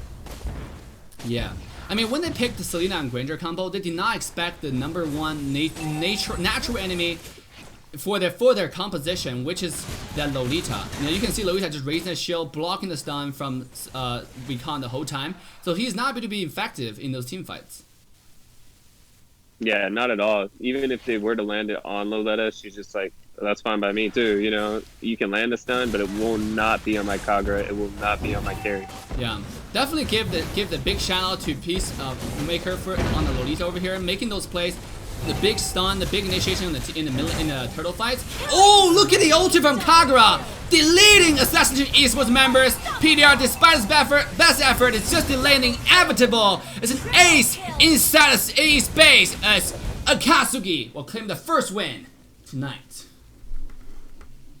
Yeah, it definitely looked like a total upset from Team Akatsuki's side winning AE like that. That was total dominance on all 4 ends here. Wow, what a destruction, what a demonstration of, you know, hyper carry. You have carry and you have someone who more like a support Kagura, but Kagura's able to pop off. I think the first team fight, Assassination Esports definitely won by killing picking off the Grok first, but you have Lolita landing the 3-man stun, completely turned the fight around to Akatsuki's favor. That ultimately started the snowball for them, and starting from that point, Akatsuki able to take the top tier 1 tower and the bottom tier 1 tower. It just started going south for AE. So a great debut for Akatsuki tonight. Yeah, it seemed like, you know, even though Kagura went support, she had bought the Romass, she still ended up carrying the team here. They didn't even need the hyper carry. Even though she got the kills, she did not do the damage. It was almost like she KS'd the kills from Kagura. So I believe truly the MVP medal definitely does go to Kagura 100%. Yeah, so with that, guys, we're going to take a short 5-minute break while we set up for the next game. If you're here and watching the stream, if you enjoyed the game between AE and Akatsuki, make sure to like, subscribe, turn that bell on, get ready for the next game, and we'll see you guys in a few minutes.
Ben pick. Simply speaking, in the same series of matches, whether best out of 3 or best out of 5, all hero picked by the same team can only be played once by that team.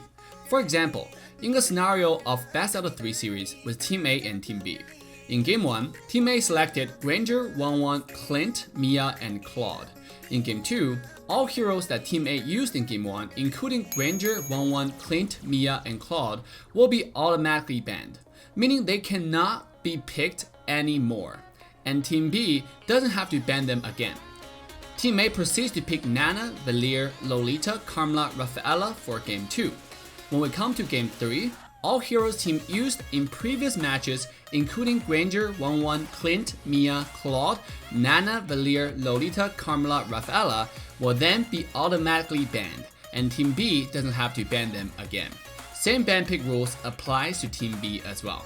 Why all-round ban pick? In MOBA, where we see a limited depth of laning phase, hero microcontrol, it is very important to design a tournament putting consideration of diversity first. More heroes, meta or non-meta, should have the chance to stage themselves in order to create a more intense and competitive gaming environment. All-around ban pick encourage players to diversify their hero pool, teams to diversify their strategy, and come up with more combos. All-round ban pick also provides viewers the brand new exciting tournament viewing experience. Every game is fresh and every game is a surprise.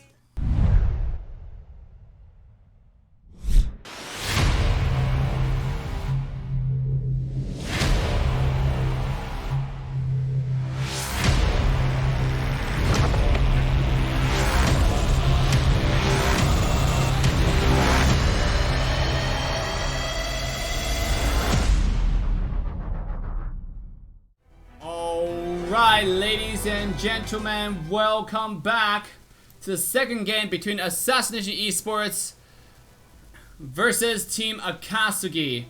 The first game was nothing short of a landslide to Akatsuki's favor. They omitted, I think AE omitted a key component, which is Lolita, and sure enough, that came back and bit them hard. Yeah, which is funny because I almost did not like the Lolita pick, which ended up becoming their best suit of the game with that Kagura dominating the whole team. And the last pick from Akatsuki, is that a Minotaur? Am I gonna see a big engage? This is like a big team fight kind of composition so far from Akatsuki. That Minotaur, have Diggy, their team fight presence is through the roof. Yeah, we might see a Claude on Team Akatsuki's side because that's a good combo. You ult with Minotaur, you ult with Claude, you get the whole team and they're dead. But are we going to see what we seen, I think, was in Game 2 of Akatsuki versus Gosu, where they just had no CC for the Diggy to actually capitalize anything on? No, I think AE made a crucial mistake right here. Akatsuki has already used carry as well as Grog last game. Why would you let Diggy to the opponent with yourself nothing to pick? Are they scared of the Selena? I don't think Selena has been very successful in this game. Only one Selena ever to win a game in these drafts ever. So yeah, I mean, and also the most important thing I was saying is the carry and Grog are used by Akatsuki. But look at that. That means they're not allowed to pick them anymore. But AE actually picked them carry first pick, where they could have taken Diggy, which is the strongest support in the game right now, being Valier being not available to AE anymore.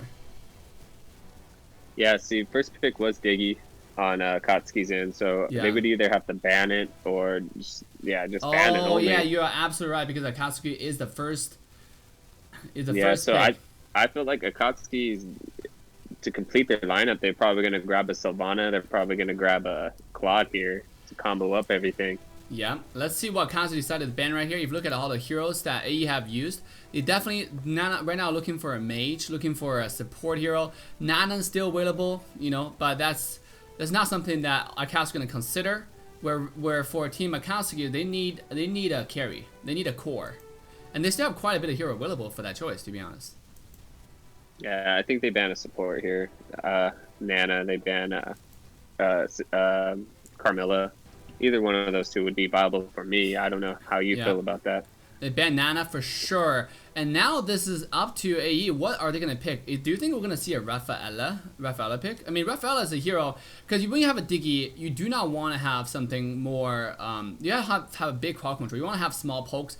We're high mobility to get in, get out. I think Rafaela is definitely a really, really good choice here, but you don't have to pick it right away. Whereas you could have gone for a second support. I mean, sorry, a second fighter or a mage. Like for Assassination Esports, if you consider the hero composition enemy has, they can go with like even Esmeralda, or can go with Guinevere. Considering they're gonna try to carry with the carry, gonna give a lot of focus on their marksman. They also leave Valir open, which is a very viable support for Team Akatsuki to have. So I don't think Akatsuki is gonna get the Valir. Like I said, I think they need more stuff. Oh, they go Leo instead of Sylvana, which is pretty. I don't know if I like that too much, but they don't have anything to contest the Leo, so it might be the viable pick here. And Leo actually have a real problem. You have against someone like Carry, against someone like Lunox. At this point, when Akatsuki is picking out Harith as Diggy combo, I already see Akatsuki winning this draft. I mean, I do not see anything that AE can do to contest this draft. You have Diggy and you have something like a Minotaur. That's a big crowd control, that's a big teamfight presence. You have a lot of damage provided by Jawhead and Leo. If they dive in all at the same time, that's a big problem for AE's backline. Yeah, I believe they should grab this Harith instead of Esmeralda. I don't know why they're hovering over it.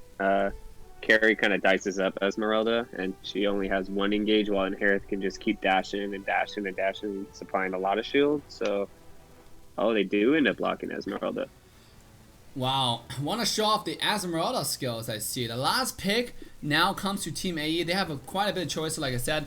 I think right now the best choice is probably Rafaela for them. If you're talking about getting in and out, especially against Esmeralda. If you have Rafaela and you build Necklace of Durance as the first item, not only are you going to provide your team the mobility your team needs, it's also going to reduce Esmeralda's effectiveness in the team fights. Yeah, that's for sure. The Esmeralda pick is definitely an oddball for me. They definitely are going to lack in some team push scenarios when they want to get some towers. They grab Kaja. Kaja is also a pretty neat pick. You know, Kaja can actually do a lot of damage to early game. Most importantly, Kaja is a straight up counter to Esmeralda, and Kaja neglects someone like Diggy if she owes someone. And he also protects his backline if Kaja never engages and staying in the back. If Leomore end up jumping in, that can be a real problem for a team for the Leomore player or Jawhead player here.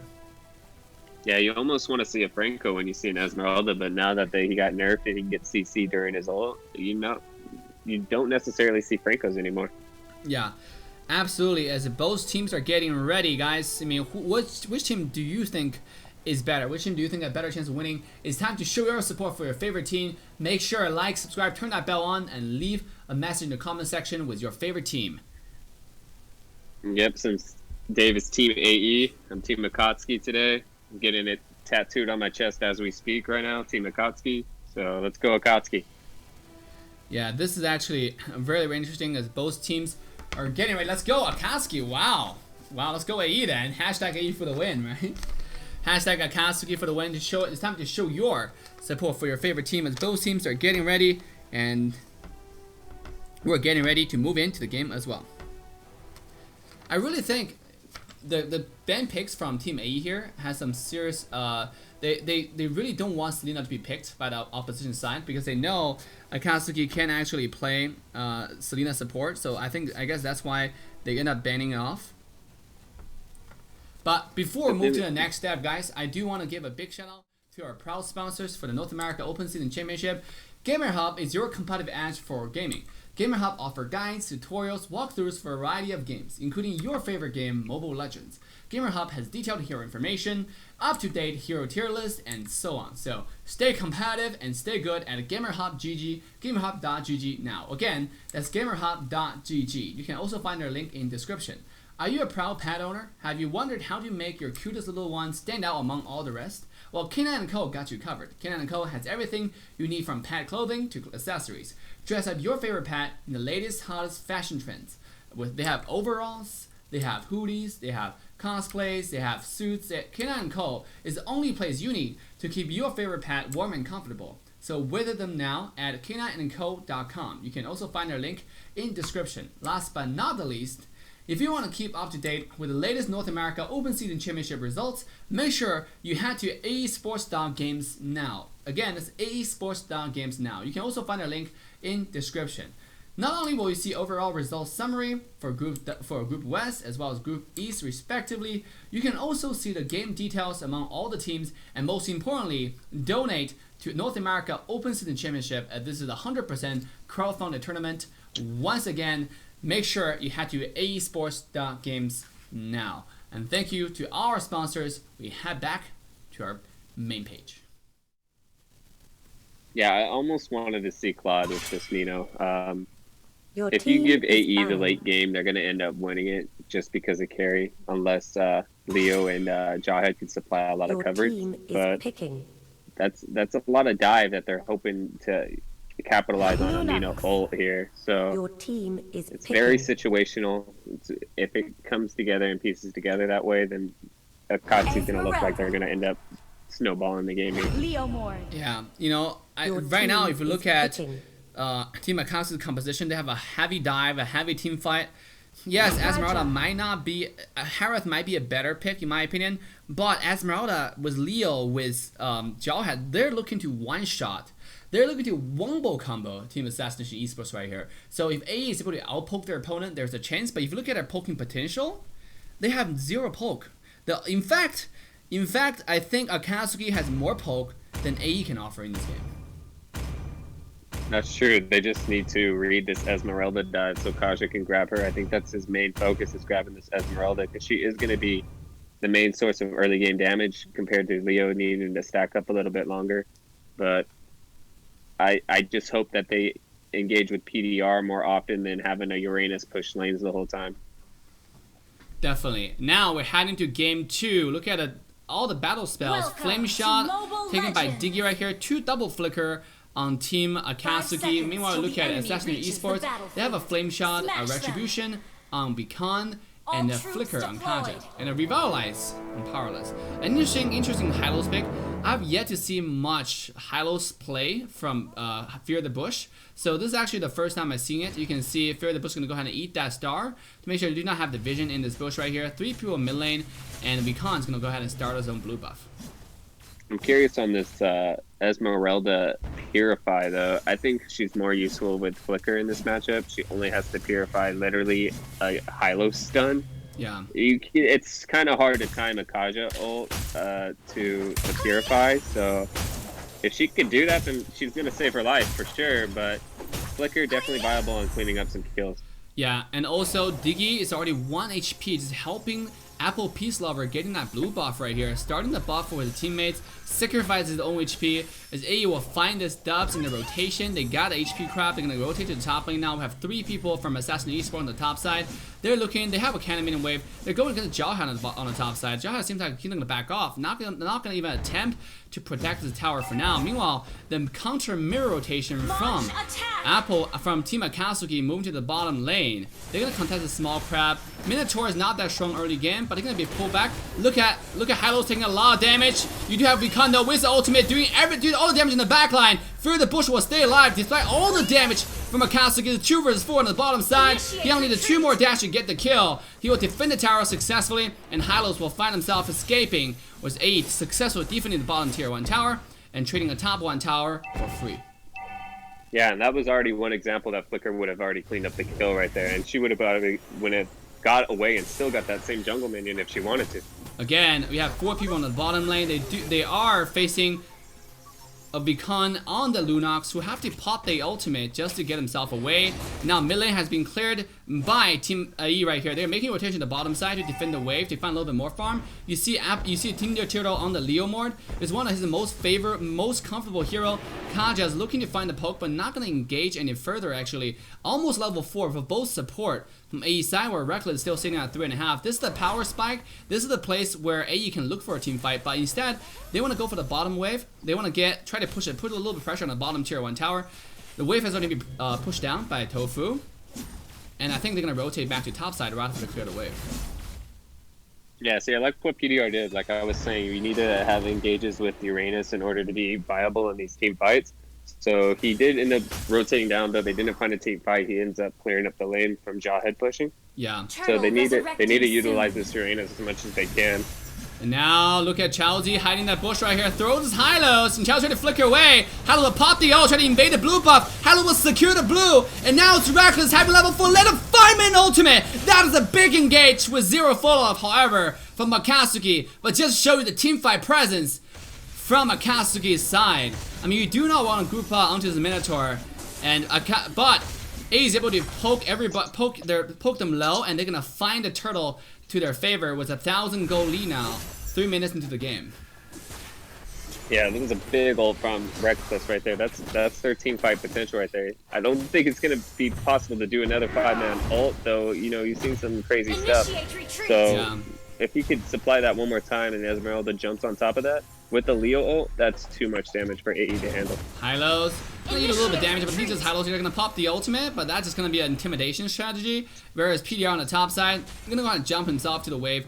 I don't want to get thrown by Chelsea into the tower though. I'm gonna stay in the safe range to clear the wave. Meanwhile, on the bottom side, Tofu, look at total farm on the marksman.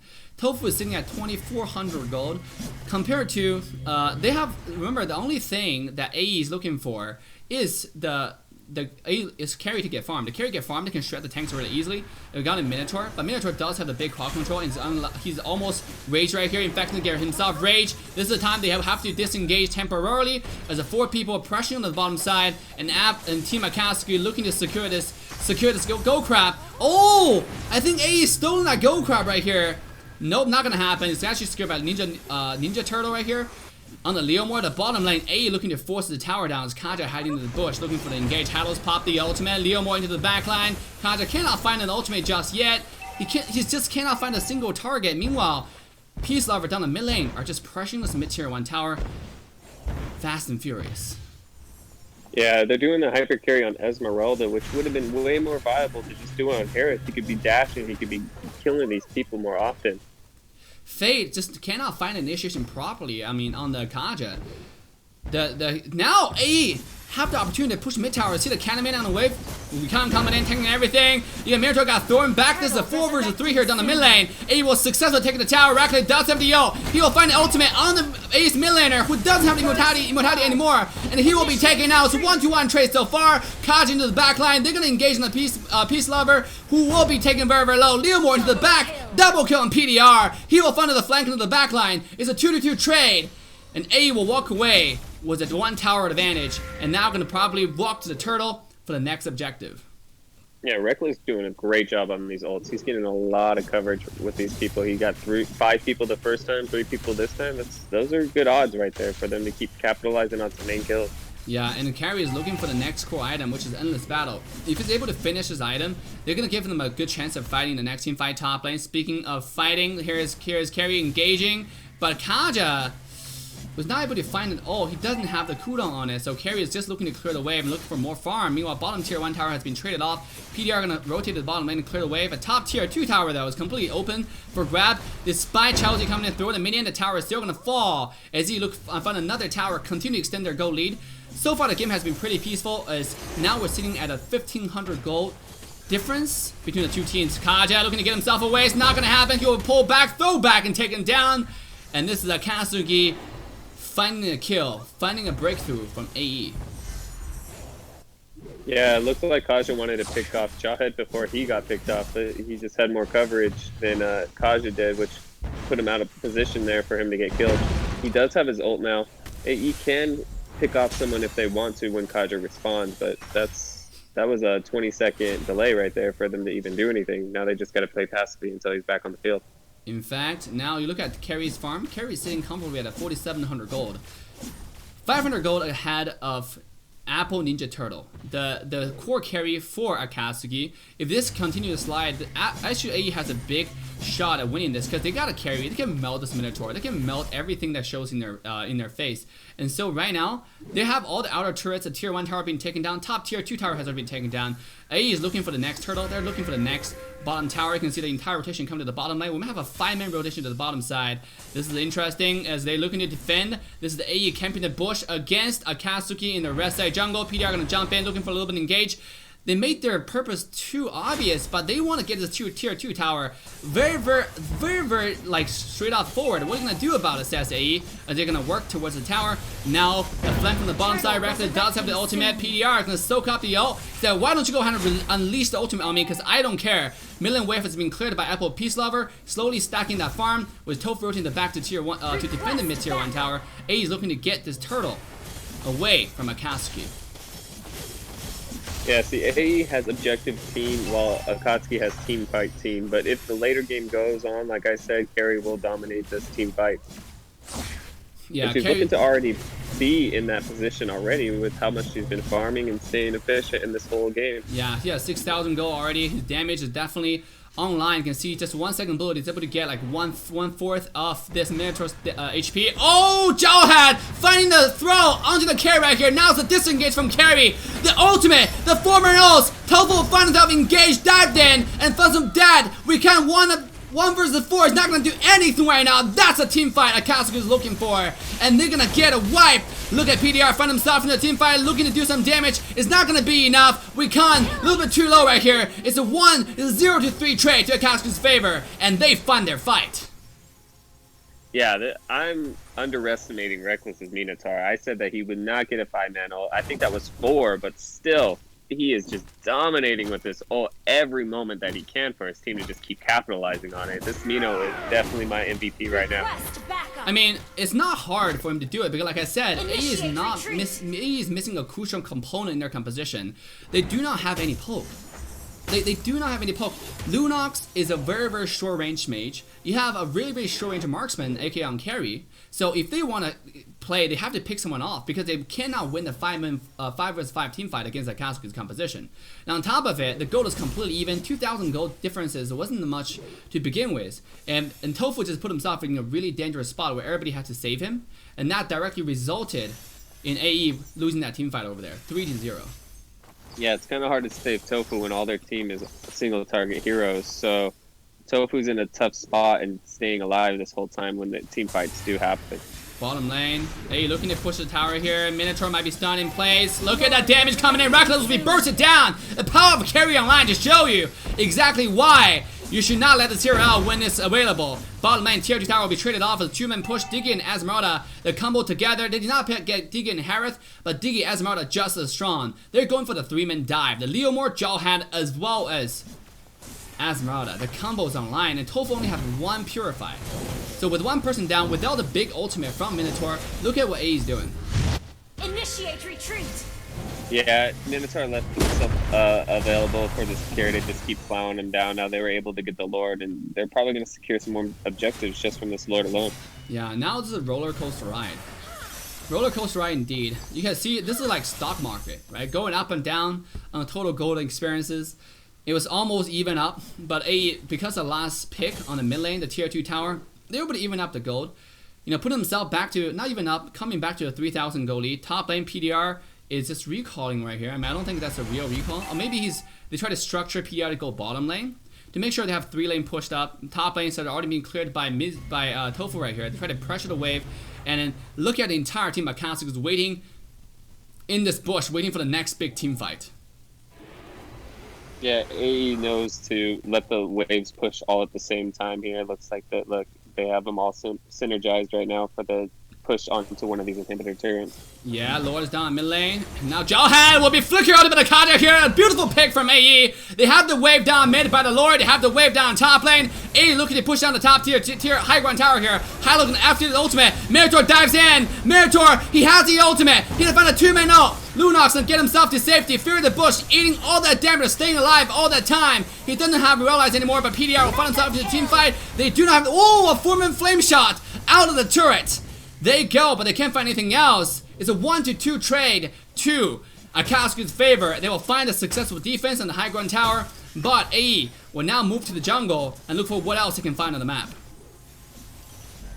Yeah, interesting enough, you got Lunox building the defense jungle blade here so she can sustain some of those team fights and not die right away. Meanwhile, bottom side, Mizu find himself being pulled right here. Can he sustain the damage to throw it into the tower? He doesn't really have the immunity ultimate. PDR will have to pop the ult. 1 HP though, a double kill. A little bit too aggressive from Assassin Esports. Gonna give their opponent the opportunity to come back from a 5,000 gold deficit to only less than 2,000 gold at this point. Yeah, it seems like everything I say, Dave, it turns out to the opposite. I just said Lunox can sustain some team fights. She just gets into a team fight and dies instantly. This is turning to be everything I say is the opposite. So let's see. Akatsuki's gonna lose. Yeah, Lunox joined a little bit too aggressive right here, and now Tofu gonna try to clear the mid with the first skill. They do not want to engage on this. Hylo's eating a little bit of damage. He does have the ultimate, I think, still gonna pop the ult. Found himself not able to defend the tier 1 tower with 5 people alive. A 2 versus 5 with Minotaur's ultimate is not gonna do anything, because now this blue buff gonna go to Akatsuki's pocket. And they're gonna continue to push, continue to extend their lead to try to come back. Right now the gold difference is not existent.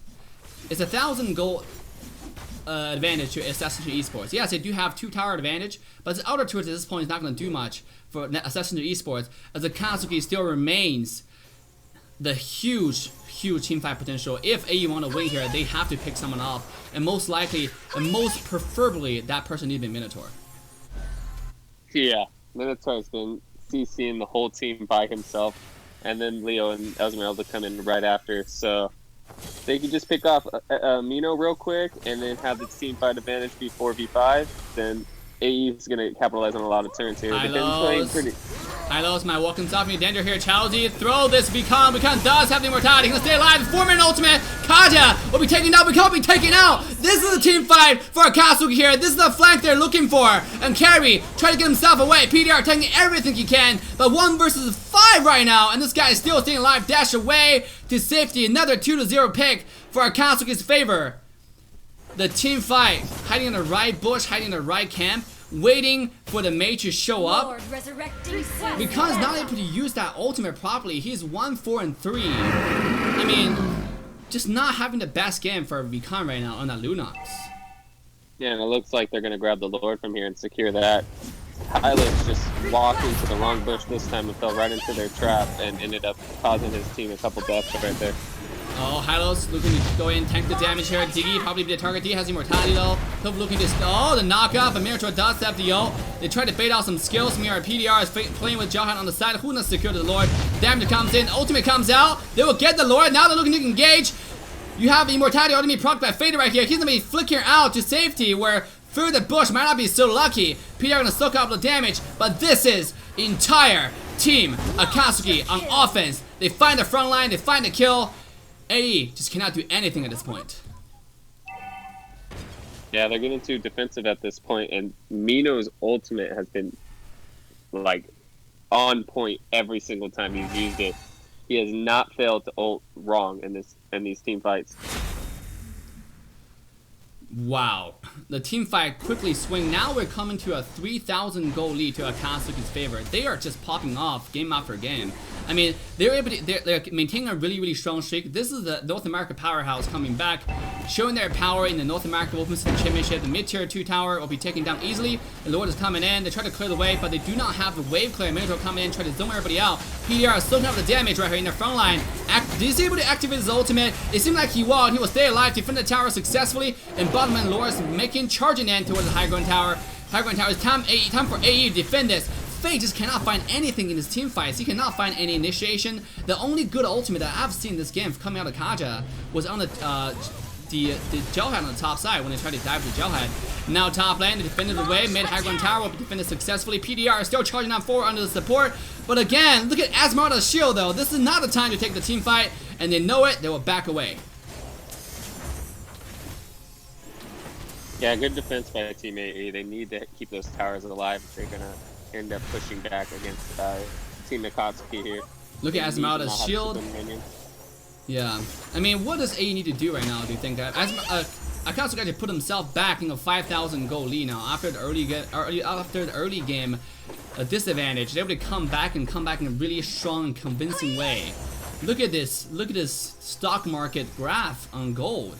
You know, Lunox has not been getting buffs for a long time. I think we kind of just played really aggressively. They're engaging on her without her ability to get away with the immunity. She used a little bit her ultimate, I think a little bit too rush on the purple ult, and now she's paying the price for it. Yeah, they just need to watch out for this Mino. They need to let him waste the ult without hitting too much people. let look Hylos at top further that. both gonna be pulled back. They're using everything they can on the two tanks. Oh, look at the flame shot. John's getting himself to 1 HP. It is A looking to fight back. Esmeralda into the back line. It's a carry. Cannot find any damage right now. Becomes still alive though. Everybody's low. A looking to fight back. They got Ebonita Turtle on the run. Reckless gonna be taken down very, very easily. On the back, Tofu will find a kill. Finally on the Apple Peace Lover. Onto the Esmeralda. And now Minotaur to cut the wave. She's trying to run away. It's gonna be possible away from someone like Lunox. Meanwhile, on the bottom side, they found one more kill into the Diggy. It's a 2-to-1 trade. Only Fade died from Assassin's Creed Esports, and A looking to fight back. Yeah, they put Mino on a struggle hold. He said, I have to get rid of it. You know, I'm probably going to end up dying here, so I'm going to use it, which then enabled them to capitalize on some kills there where they needed it the most, because a lot of them were all separated. A lot of them were trying to still busy on the blue buff. They can just keep baiting out the Mino ult and not letting a lot of them get hit by it, and they're going to end up pulling out this game. Exactly.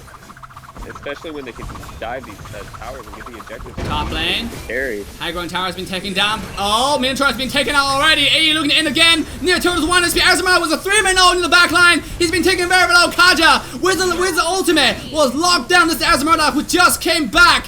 AE has the wave. They have the Cannon in the Akatsuki's base. Can they finish up the game? This is a chance for them to shine, but they cannot find the wave enough in the game right here. They have to back away. This might be too greedy. The wave is coming back. Face still stays alive. Look at Leomore finding the engage on the Ace team. Weekend's out of the mana. He doesn't have the ult going mortality. Godlike to Leomore as he's popping off. And Apple Ninja Turtle still remains 7-0-8. But AE do find the 2 high ground tower into their favor. Yeah, good job for Apple clearing off the wave and then going in for the kills. He's been on a roll right now, as much as this Minotaur has been as well. Minotaur has been in 14 of the 16 fights, so this is looking good all around for each team. Oh, Kaja looking for the ult. Diggy Chelsea has been taken out. Leomore coming in back once again on the Tofu. Look at that ult from Kaja though. This is why you lock on the fighter. Reckless will be popped with that ultimate. He's trying to get away, but there's no more high ground tower. PDR 1v3, no problem. Come on with the fight. This is AE claiming they're still in the game and they're not out by any means. Esmeralda with an infinite shield. It's gonna be hard to kill her right now if they do decide to engage. Oh, look at that ult being completely wasted just to defend that wave from Team Akatsuki. And this is the AE making a comeback. They're going for the Lord. This game has been a swingy ride all around. 66,000 gold to 63,000 gold. And now it's AE who's starting the Lord. Meanwhile, in the backline, look at the PDR. Just fighting against 3 people. They're dropping the Lord. Minotaur going in with a 3-man ultimate. This double knockup. Reckless being taken very, very low, though. At the same time, yeah, Minotaur being slain. The first one taken now. Shut down from Carry. Finally, they got a kill into the fighter. This is the AE focusing on the team fight rather than the objective. They got a kill. They got 2 people taken down. They got a bottom wave. They got the Lord. And AE is looking to end the game right now. And they definitely can, Dave. You get this carry super fat ult, you get pressure. Oh. Doesn't even look to phase her though. Exact Chelsea cannot find any luck. Even with the flame, the Tofu, Esmeralda with the ultimate, with the purified Tofu get himself to safety. The ultimate from Kaja will seal the fate for Akatsuki in game 2. AE is making a stand, and ladies and gentlemen, Diggy is not gonna do anything as AE is gonna rampage through Akatsuki's base, making this game 1-1. Yeah, that front line on the Lord when Minotaur ulted 3 in the back line and his team could not end up getting towards them because of the PDR, because of the Jawhead. They just cannot because of the Hylos, because of the Uranus over here, they could not get into finishing off that Lord and getting those kills. Wow.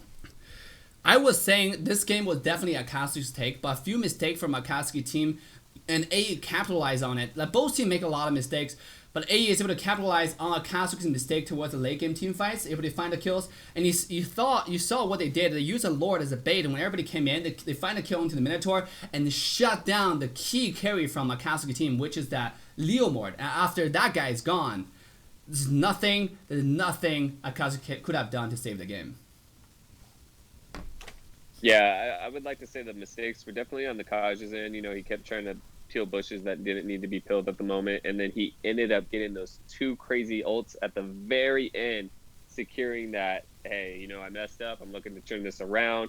I'm looking to win this game for my team. And he did end up ulting the Leo. He did end up ulting the Esmeralda at the very end, who was trying to defend. So that was a good coverage by Kaja to come back from his deficit. Yes, once again, that has been a rocky ride. He saw the gold and he saw the total damage done by Tofu. He did 67% tower damage. This guy was focused on objective. You saw this time AE had a clear goal. They were able to take the outer turrets really, really fast, despite the fact that, you know, Akatsuki has a much better teamfight presence. But the problem for their comp is it's very clumsy. You know, they have 3 fighters, including Esmeralda, and they have Minotaur, who's a hero who either engage or have to just walk. You know, like it's very clumsy, and AE capitalized on it. They have Kaja, they have Lunox, they have something like Uranus. Except for Hylos, everyone else, even Hylos' ultimate can run really fast. Everyone else is actually really, really fast. So with that, guys, this is the comeback we've been waiting for. We're going to take a break for 5 minutes, set everything up, and I'll see you guys in a short little bit.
ban pick. Simply speaking, in the same series of matches, whether best out of 3 or best out of 5, all hero picked by the same team can only be played once by that team. For example, in the scenario of best out of 3 series with Team A and Team B. In Game 1, Team A selected Granger, 1-1, Clint, Mia, and Claude. In Game 2, all heroes that Team A used in Game 1, including Granger, 1-1, Clint, Mia, and Claude, will be automatically banned, meaning they cannot be picked anymore, and Team B doesn't have to ban them again. Team A proceeds to pick Nana, Valier, Lolita, Carmela, Rafaela for Game 2. When we come to Game 3, all heroes team used in previous matches, including Granger, 1-1, Clint, Mia, Claude, Nana, Valier, Lolita, Carmela, Rafaela, will then be automatically banned, and Team B doesn't have to ban them again. Same ban pick rules applies to Team B as well.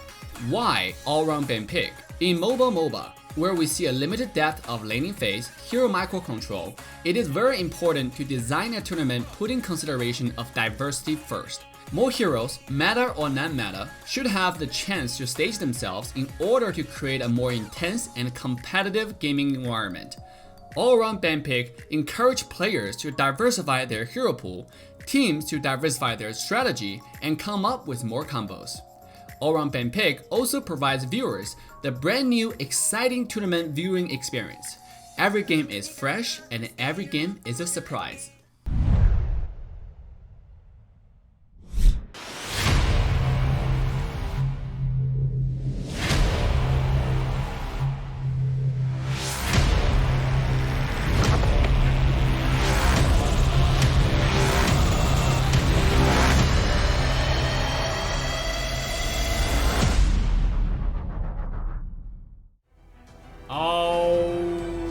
Alright, ladies and gentlemen, welcome back to the third match between Akatsuki and Assassination Esports. It's so far 1-1 as both sides have taken their wins. Game 2 goes to AE in the first game, goes to Akatsuki on the right side, and AE will take the left side. You can see the heroes they already picked, and right now they have banned Ling and Selena, same bans they used last game. What do you think about that? Oh, alright, it seems like we have a little bit of issue on our connection here with NOSC, but don't worry, the NOSC will come back in any minute right now.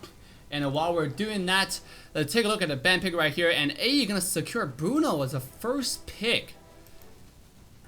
And they're gonna lock it down, this very, very interesting first pick. I mean, gotta say, Nana's still available, and Nana hasn't been taken by both sides yet. It's definitely a viable choice for Akatsuki. They're gonna go ahead and maybe consider this choice. If you look at all the tank available to them, they have used Grog. Grog has not been used, so that's something that AE can pick up this game on the Grog. And then for Akatsuki right here, they're looking about what to pick. On fighter-wise, they have used Leomord. They have used Ling is just banned away for them. You know, AE just doesn't want to deal with Akatsuki's Ling. You already saw their performance that they did against Gosu in day 1 of the group stage. And A's like, nah, we're not gonna deal with that. This is just not happening. So, a very, very interesting ban pick here from AE, as well as Akatsuki right here.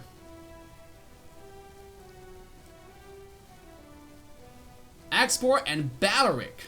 Now, Balaric might be many things, but Balaric is actually really, really interesting against a hero like Bruno, because Bruno doesn't dish out that much frequency of damage. It's mainly high burst, but with the item right now, like we talked about yesterday, Twilight Armor is an item that is good against marksman. Bruno, if you talk about objective, Bruno is probably the fastest at taking objective. Bruno is really fast. I think now towers with the double first skill, and Bruno is really fast at using that ultimate to clear it out jungles. If enemy engaging, you can do a bouncing on them and take the armor off, and then you can go ahead and kill them with your first skill again. So Bruno is one of the things that's take objective, take farms really fast, and that can also deal a lot of damage to the enemy squishies if he can touch the squishies, of course. Now marksman is no longer the deciding factor for the game. It's more for rotation, more who takes objective faster, who is smarter on team fights. And sure enough, look at this Samus pick, take it away from Team Akatsuki right here, and they're gonna go ahead and take Valier. The last remaining poke heroes available for them.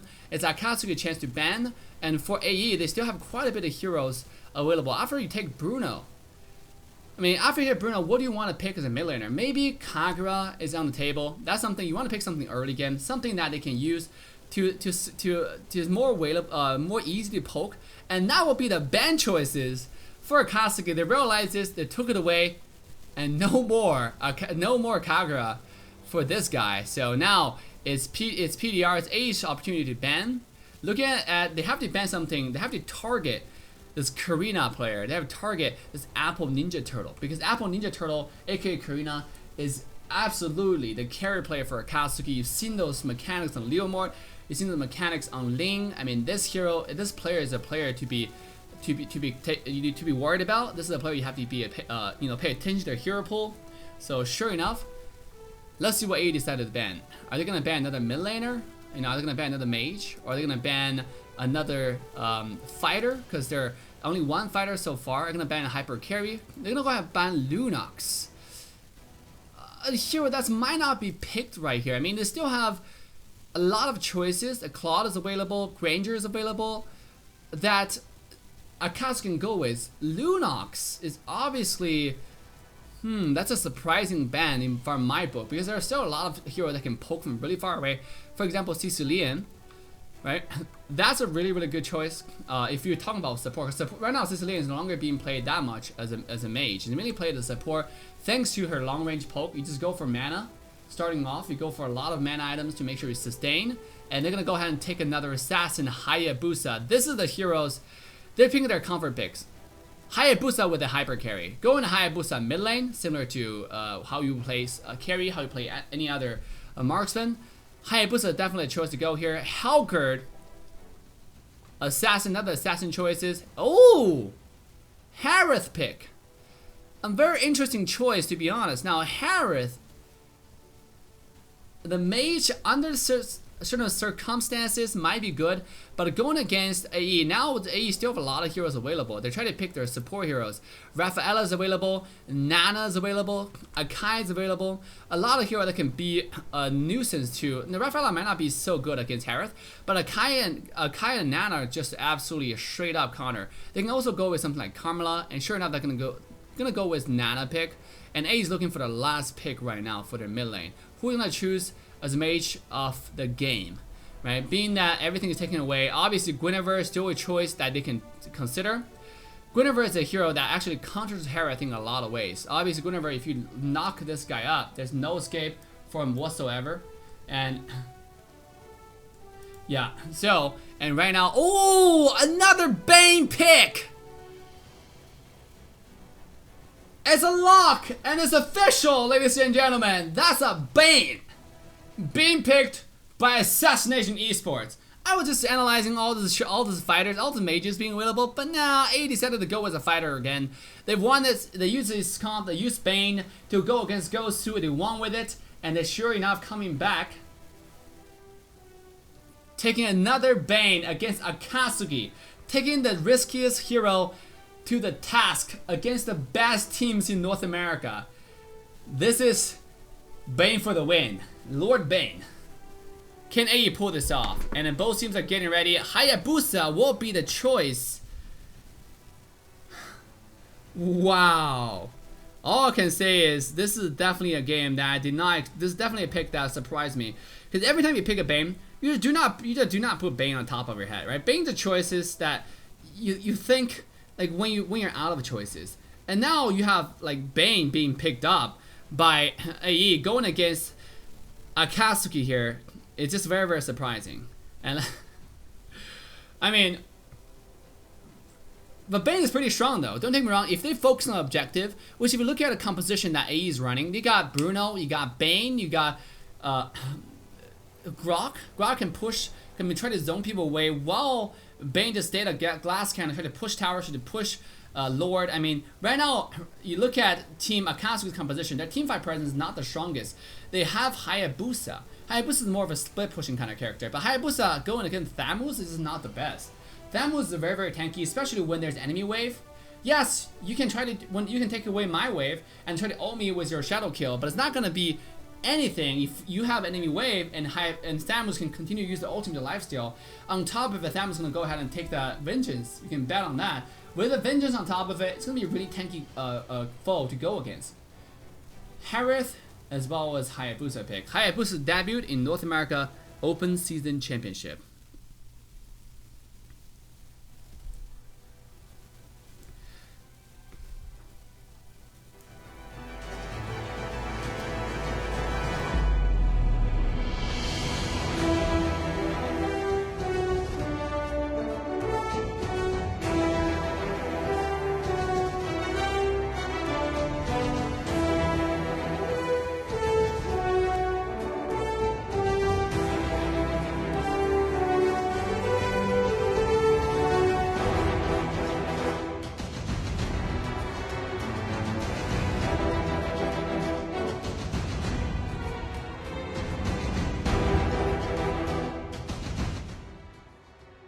Alright guys, before we walk into the game, I would be not doing our tournament justice if I don't give a big shout out to our proud and lovely sponsors right here. North America Open Season Championship is proud to present our generous sponsors, Gamerhub. Gamerhub is our competitive edge for gaming. Gamerhub offers guides, tutorials, walkthrough for a variety of games, including our favorite game, Mobile Legends. Gamerhub has detailed hero information, up-to-date hero tier list, and so on. So stay competitive and stay good at gamerhub.gg now. Again, that's gamerhub.gg now. You can also find our link in description.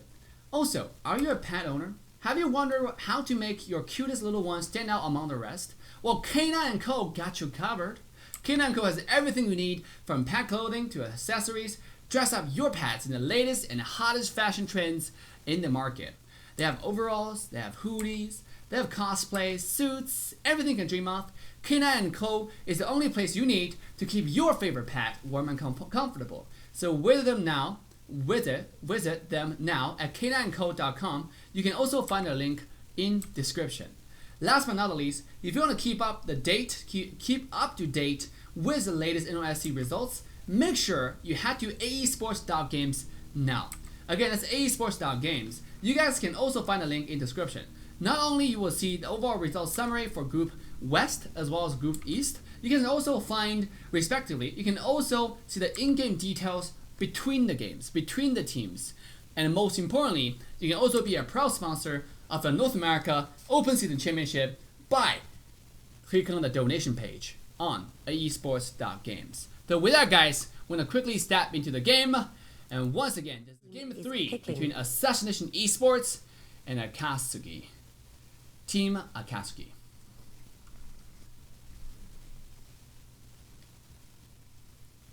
Valir. Your team is picking. They're both picking bands. The picking band from both sides, I gotta say, are pretty interesting. The Bane pick definitely took me by surprise. It's a lock. Like I said, AE have taken this out against Gosu. They won by a tiny margin. Gosu was definitely having the lead, having the ball early game, but AE is able to come back in one team fight and just shove the wave down on mid lane and win the game. So can they pull off the same rotation in this game? We shall find out. We shall come here and find out. And ladies and gentlemen, welcome back to the North America Open Season Championship. NOSC do find himself in a little bit of family issues they have to go take care of. So I'm the only caster remaining for you in this specific match, and I'm Assassin Dave. If you haven't liked, subscribe, turn that bell on for Assassin Dave YouTube channel. Make sure to go ahead and do that. With that, let's quickly walk to the game 3. Because right now it's 1-1 to each side. Who's going to carry out their objectives? Who's going to carry out this game better? Welcome it's AE versus to Akatsuki. And again, I'm your caster, Assassin Dave. 5 seconds till the enemy reaches the battlefield. Smash them. All request a backup.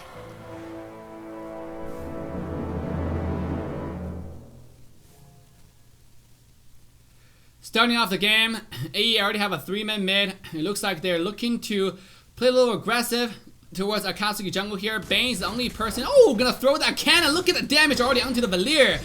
Getting double balled in the face. Valir already taking to 50% HP, and this is AE making a rotation to Akatsuki's blue buff. We might see a little bit of trade in the jungle here. As you can see, Akatsuki now making a rotation back towards AE's jungle.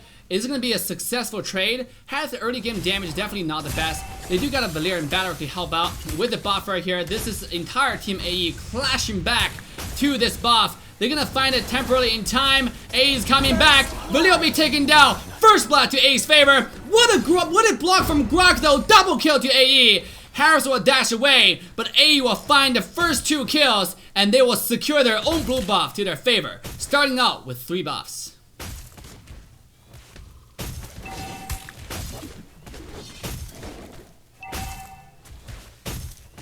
Leveraging Bane's power in early game, able to invade successfully, and now I have AE rotating the top lane with that Bane.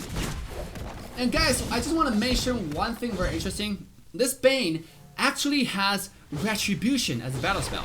A very interesting untraditional skills you can see on Bane. A lot of fighters prefer the Flicker nowadays, but not Lord Bane. Lord Bane doesn't need any protection. Lord Bane just want a Flicker, so just want a Retribution, just want a farm, just want those gold. And sure enough, that's exactly what they get. Becon's gonna go ahead and cut the wave along with Fear the Bush over here, so can make a rotation down the mid lane. And with the Bruno, top lane has already been cleared. This does give AE the advantage to push top here against the Hayabusa. Being the sole defender, this guy is level 4. Can he clear the wave with his ultimate in time? You have Manila using on the side right here. Oh, Hayabusa gonna dash away in time onto the side. What a great play from Ninja Turtle right here. The hyper carry at its finest. This is called 1 vs 4 juke away from Assassination Esports. And now Ninja Turtle gonna go ahead and come to the mid lane, continue to farm, and continue to extend his lead. Whereas top lane, oh, PDR found himself 1 vs 4. This might not be the best spot to be in. And activate his ultimate, stay alive. He's still staying healthy, around 50% HP. Top lane towers is wide open. Now AE looking to make a rotation to the top side. Actually, Bruno gonna go ahead and clear the wave. They do not want to stay here, as AE now gonna make a rotation to the blue buff once again. Grox, they've been taken very, very low though. Look at that damage from X4 and the entire team unleashed on Fear the Bush. They're getting ready to invade, and Fear the Bush are already 50% HP. This is dangerous more than ever. Thanos doesn't have the ultimate. This is a 4-on-4 right now. But can they get a blue? The flame shot from Nana! What an accurate flame shot will make sure Harris do not see his second blue yet. That means Harris is going to be very, very relevant for the team fight, same as Hayabusa. Early game. AE definitely carrying the pace in the early game. Now after the turtle, catapult himself to a 1200 gold lead, making the rotation back to their own blue. What a play, what a rotation, and Hayabusa trying to take the top tier 1 tower. He has a wave, Guak is coming in, and looks like this tower will be protected. Ninja Turtle will stay in the lane though to make sure he can need to put a pressure to A's top side.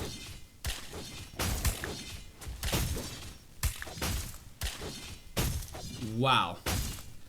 Lord Bane OP with Retribution. They're focusing on objectives. Meanwhile on the bottom side is Bruno making a rotation to the bottom lane.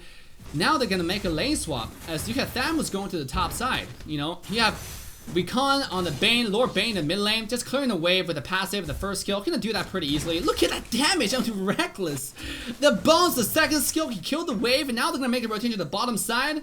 You know, Harris trying to defend, he gotta find discovered by the middle in the jungle. Harris gonna pop the ult, but Beacon getting rooted up in place, pop the ultimate to stay alive. The damage comes to light. The wombo combo is a 1-2 trade. AE take the team fight. Now they're gonna make a rotation to the bottom tier 1 tower. With PDR securing a mid lane wave, AE will definitely take this trade. Lord Bane with the ultimate, with the passive, with the wombo combo, with the Grok flicker ult. This is the moment. This is the damage that AE was looking for. Look at the double ball. They're gonna take the bottom tier tower with ease. Now, Fear the Bush gonna stay in the front, continue to be a nuisance to Akatsuki's team. They're gonna go ahead and walk away from the bottom tier 2 towers, as they have taken everything from this side of the map. They're gonna make a rotation back to mid. It seems like Hayabusa tried to clear the top wave. With them was already cutting the wave by PDR. PDR cutting the way beautifully now, making ready to mid lane. Look at the zone. Look at this. 4-man damage from Grok, getting everybody low. The ultimate comes down. Axel finding no damage to the entire team. The ultimate from Balric gonna find the Vikan to the back, but they did not find the follow-up. And AE once again will take the blue buff away from Apple Peace Lover. He just do not find any luck in these fights, because he haven't got a single blue buff this game. You look at Harris' item. Yes, he has the component for Calamity Reaper, so he can actually dash in continuously in that ultimate form, but that's just not going to be enough. That's not sustainable. And AE gonna go ahead and continue to extend their lead, to cement their control in this game by taking down the turtle, putting themselves, catapulting themselves to a decisive 4,000 gold lead after top tier 2 tower, tier 1 tower turned into ashes. Wow. Where's the Valier's poke, someone may ask. Valier is not able to find any luck in the game thanks to the fact that A is really objective focused, and once you are set your minds, you want to look at that damage by Lord Bane. And he's building oh, Blade of Half the Seas now as the first item. Continue to throw that pokes on the first skill. The bottom way is pushed all the way to the high ground tower. Is A looking to push the tier 2 tower on the mid lane, and PDR make it rotate to the top side, make sure to protect the top lane high tier 1 tower. This is A making a decision, making a statement. They do not want to lose a single tower here. My PDR gonna rotate the top lane tower, probably even in time. In fact, the minion's gonna hit PDR. That means tier 1 tower gonna stay alive on the top lane. AE making a stand, making a comeback in game 2 and making a stand in game 3. This is nothing short of a landslide, as they're already putting themselves in a 5,000 goal lead in game 3.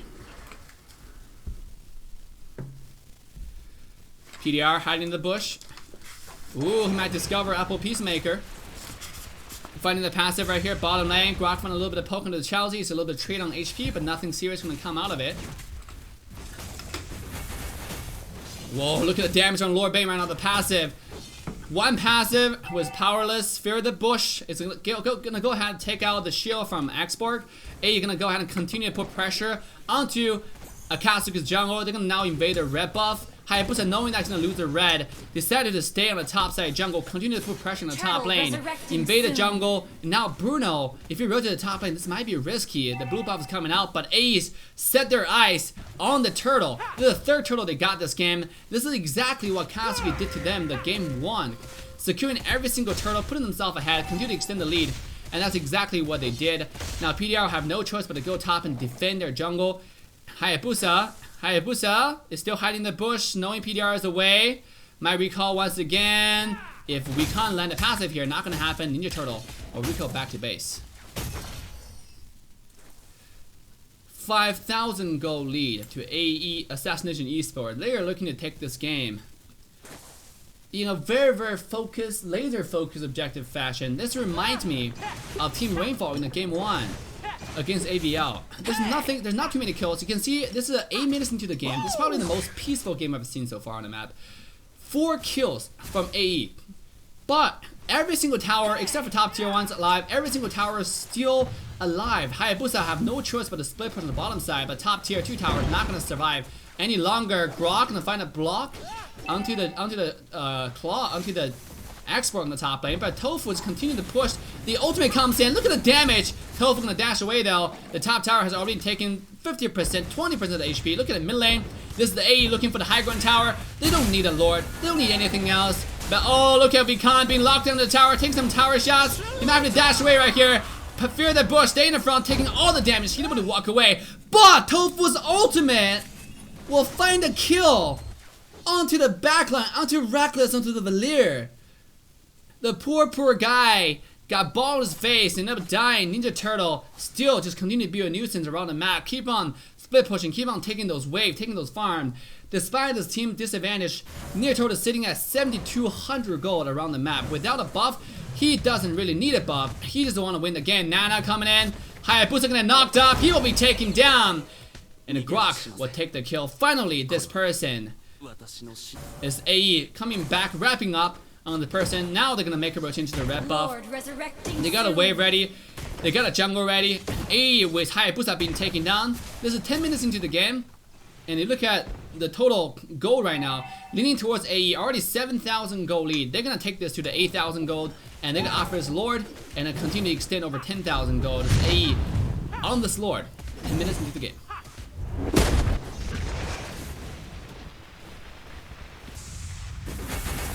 Fate is already taking to 1 HP, tanking the Lord though, but no problem.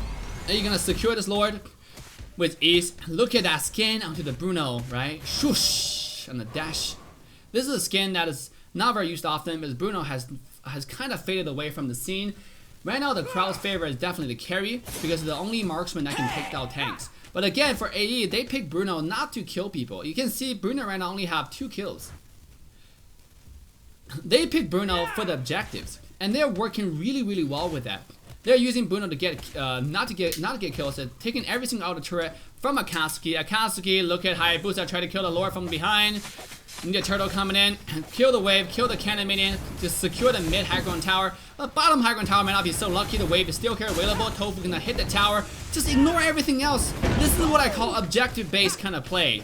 They decided to focus on objective. Look at the damage on Bruno though. It doesn't mean early game we're not gonna kill you. It doesn't mean late game we're not gonna massacre you. This is the AE destroying Akatsuki in their base. Despite the ultimate, there's nothing Balor can do. This is a cleanup. This is a massacre. This is a slaughterhouse. AE have the minion wave. And ladies and gentlemen, they will brute force their way in this comeback. A 2-1. And they will end this game in a dominating fashion.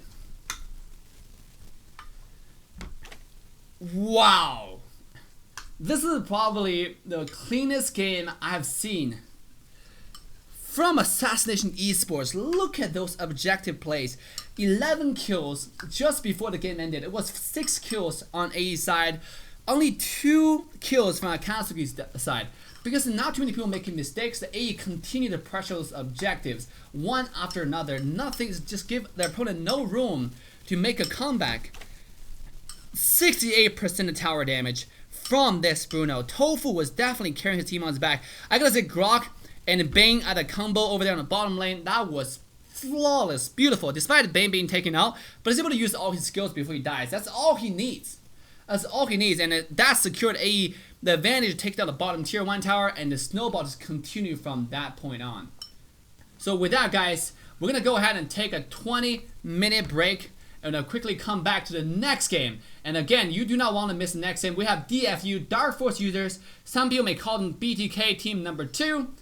Going against Team F, this is the first time those two teams make a debut in the North America Open Season Championship. This is not a game you want to watch. If you want to know how good is NA right now as a meta, this is the game you want to stay. So make sure to get your popcorn, share the stream, get your like, subscribe, turn that bell on, and I will see you guys. I will see you guys in 20 minutes.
ban pick. Simply speaking, in the same series of matches, whether best out of 3 or best out of 5, all hero picked by the same team can only be played once by that team.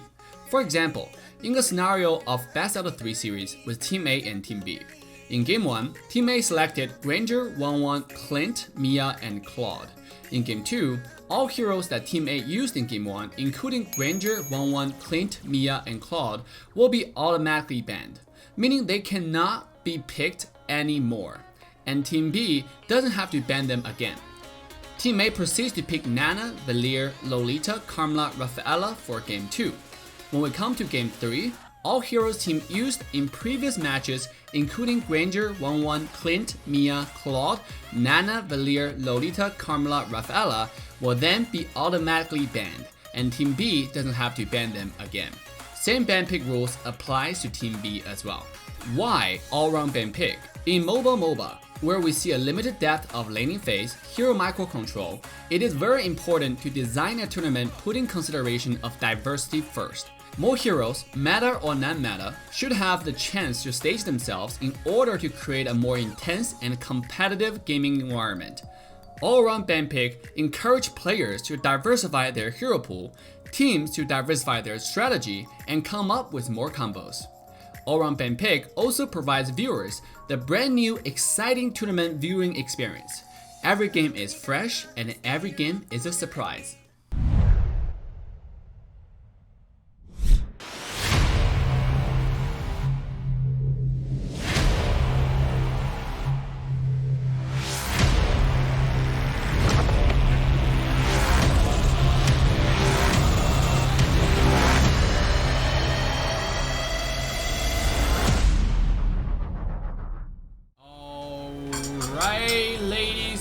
Gentlemen, welcome back to the North America Open Season Championship once again.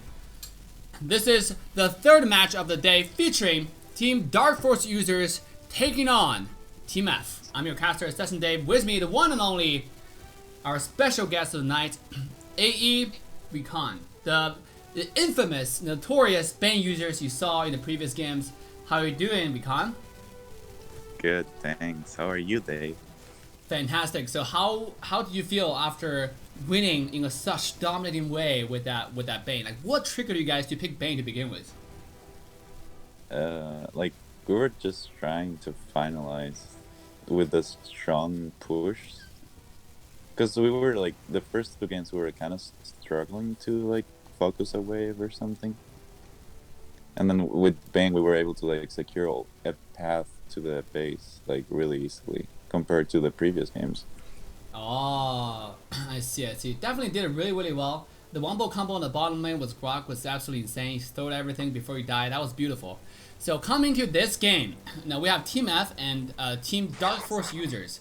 So on the blue side we have Team F. On the red side we have Dark Force users here. So far from the ban pick, who do you think, what do you think Impact or Team F is going to pick next?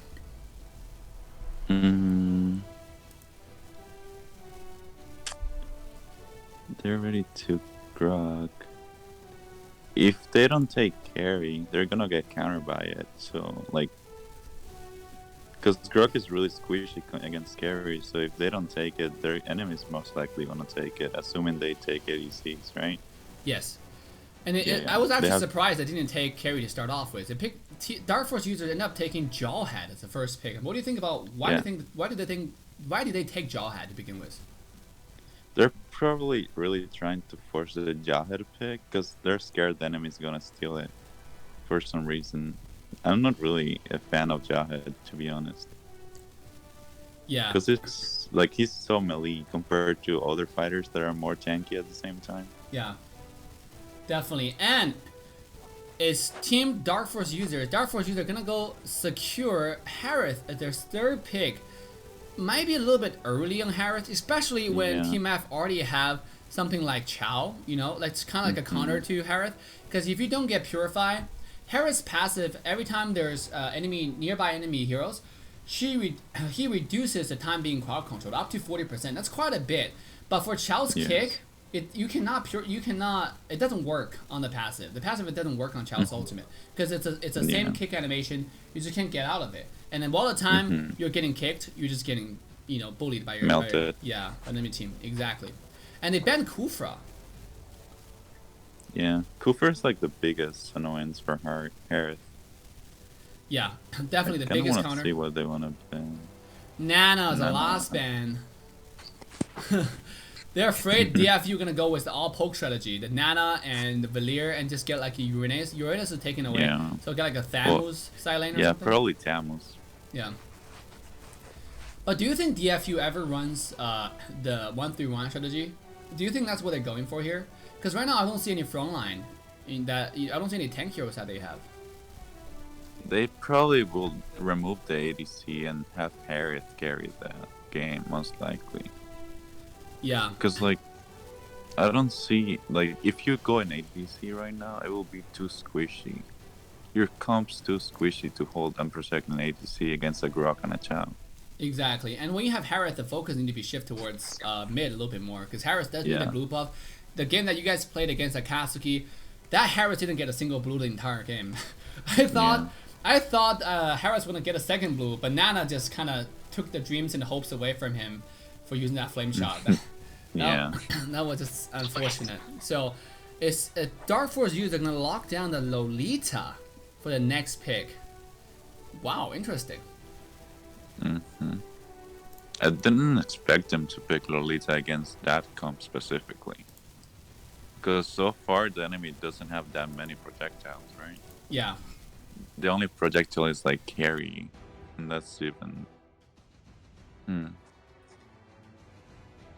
Got taught. Exactly. Never seen anyone. Yeah, I have not seen anyone play Katakata either. So this is just a, but it's not locked That's yet. Yeah, there you that's go. interesting. Yeah, it's possible. I mean, Gato Kacha is still a strong tank, but in my book, Gato Kacha is better as a support than the tank because his ultimate is really easy to dodge. Like, his ultimate is probably the easiest thing to dodge on the planet. All you have to do is just walk away. You don't have to run away, you have to walk away. And then they're going to take Akai as well as Sylvana after all the tank choices are taken away. They're going to use Akai as a support. I guess Chao is a side laner, so... well, they're doing 1-3-1 right here. Yeah, they're doing hyper carry, it seems. I mean, what do you think about the side lane lineup right now? The side lane, we have Chao and Sylvana versus Badon and Jawhead. I mean, who do you think has the upper hand in the side lane lineup here? I feel like Chao and Sylvana are better. Like, they can lock down the enemy mid like so easily, compared to like a Jawhead. He has to dive in and lock him down. What's his name? I forgot the hero name. Don't worry. After a long game, you deserve a break. Yeah, but the Badang may be able to shut down if he lands a good ultimate.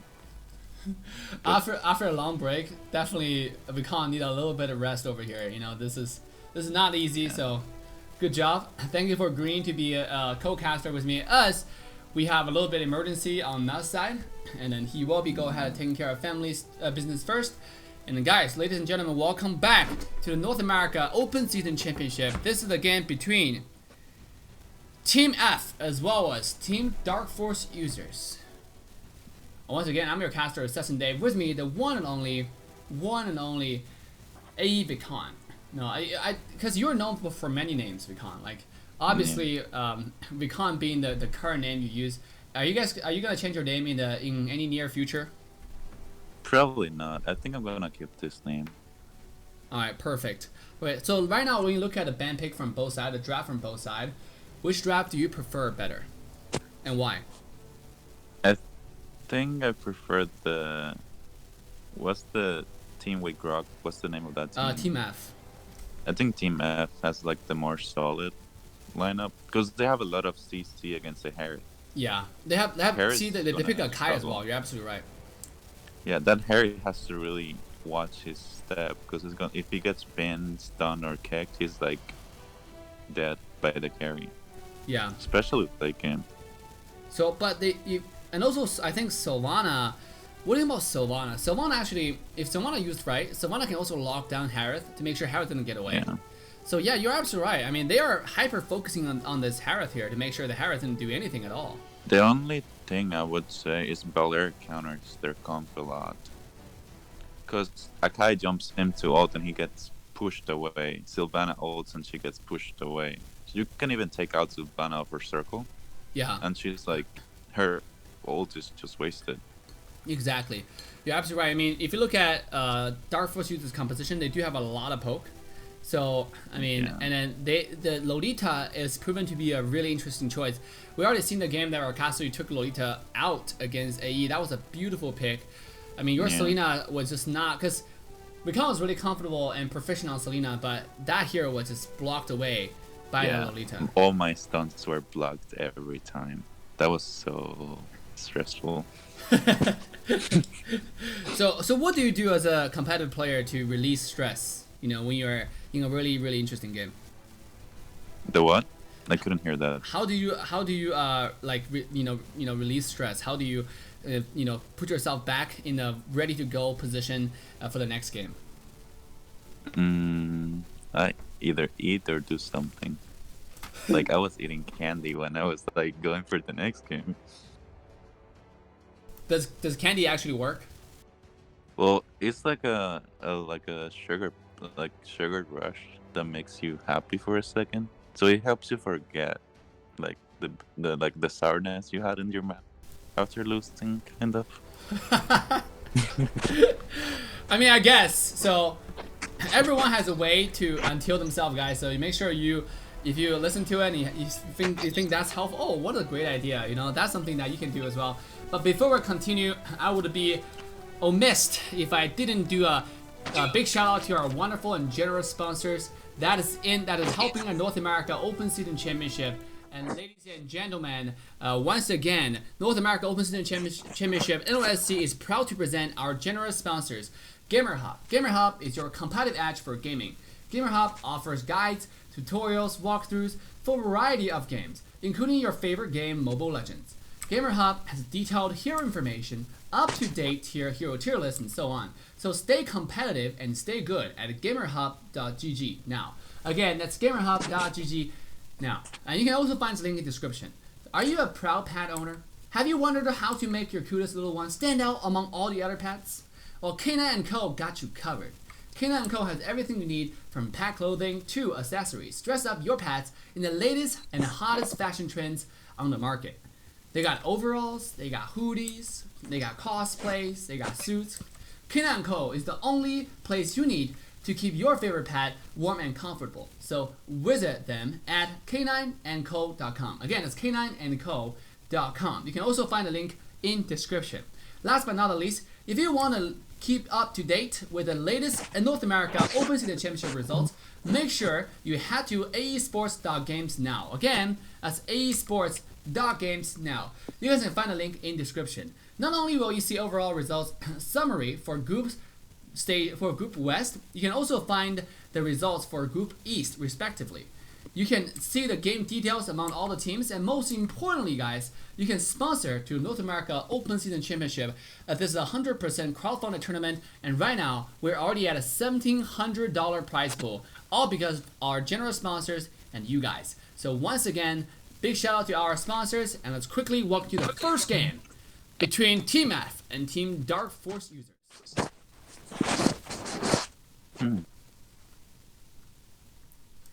Interesting picks on both sides, I gotta say. And then, The only thing I'm seeing right now is like Team F has a lot of like one target CC.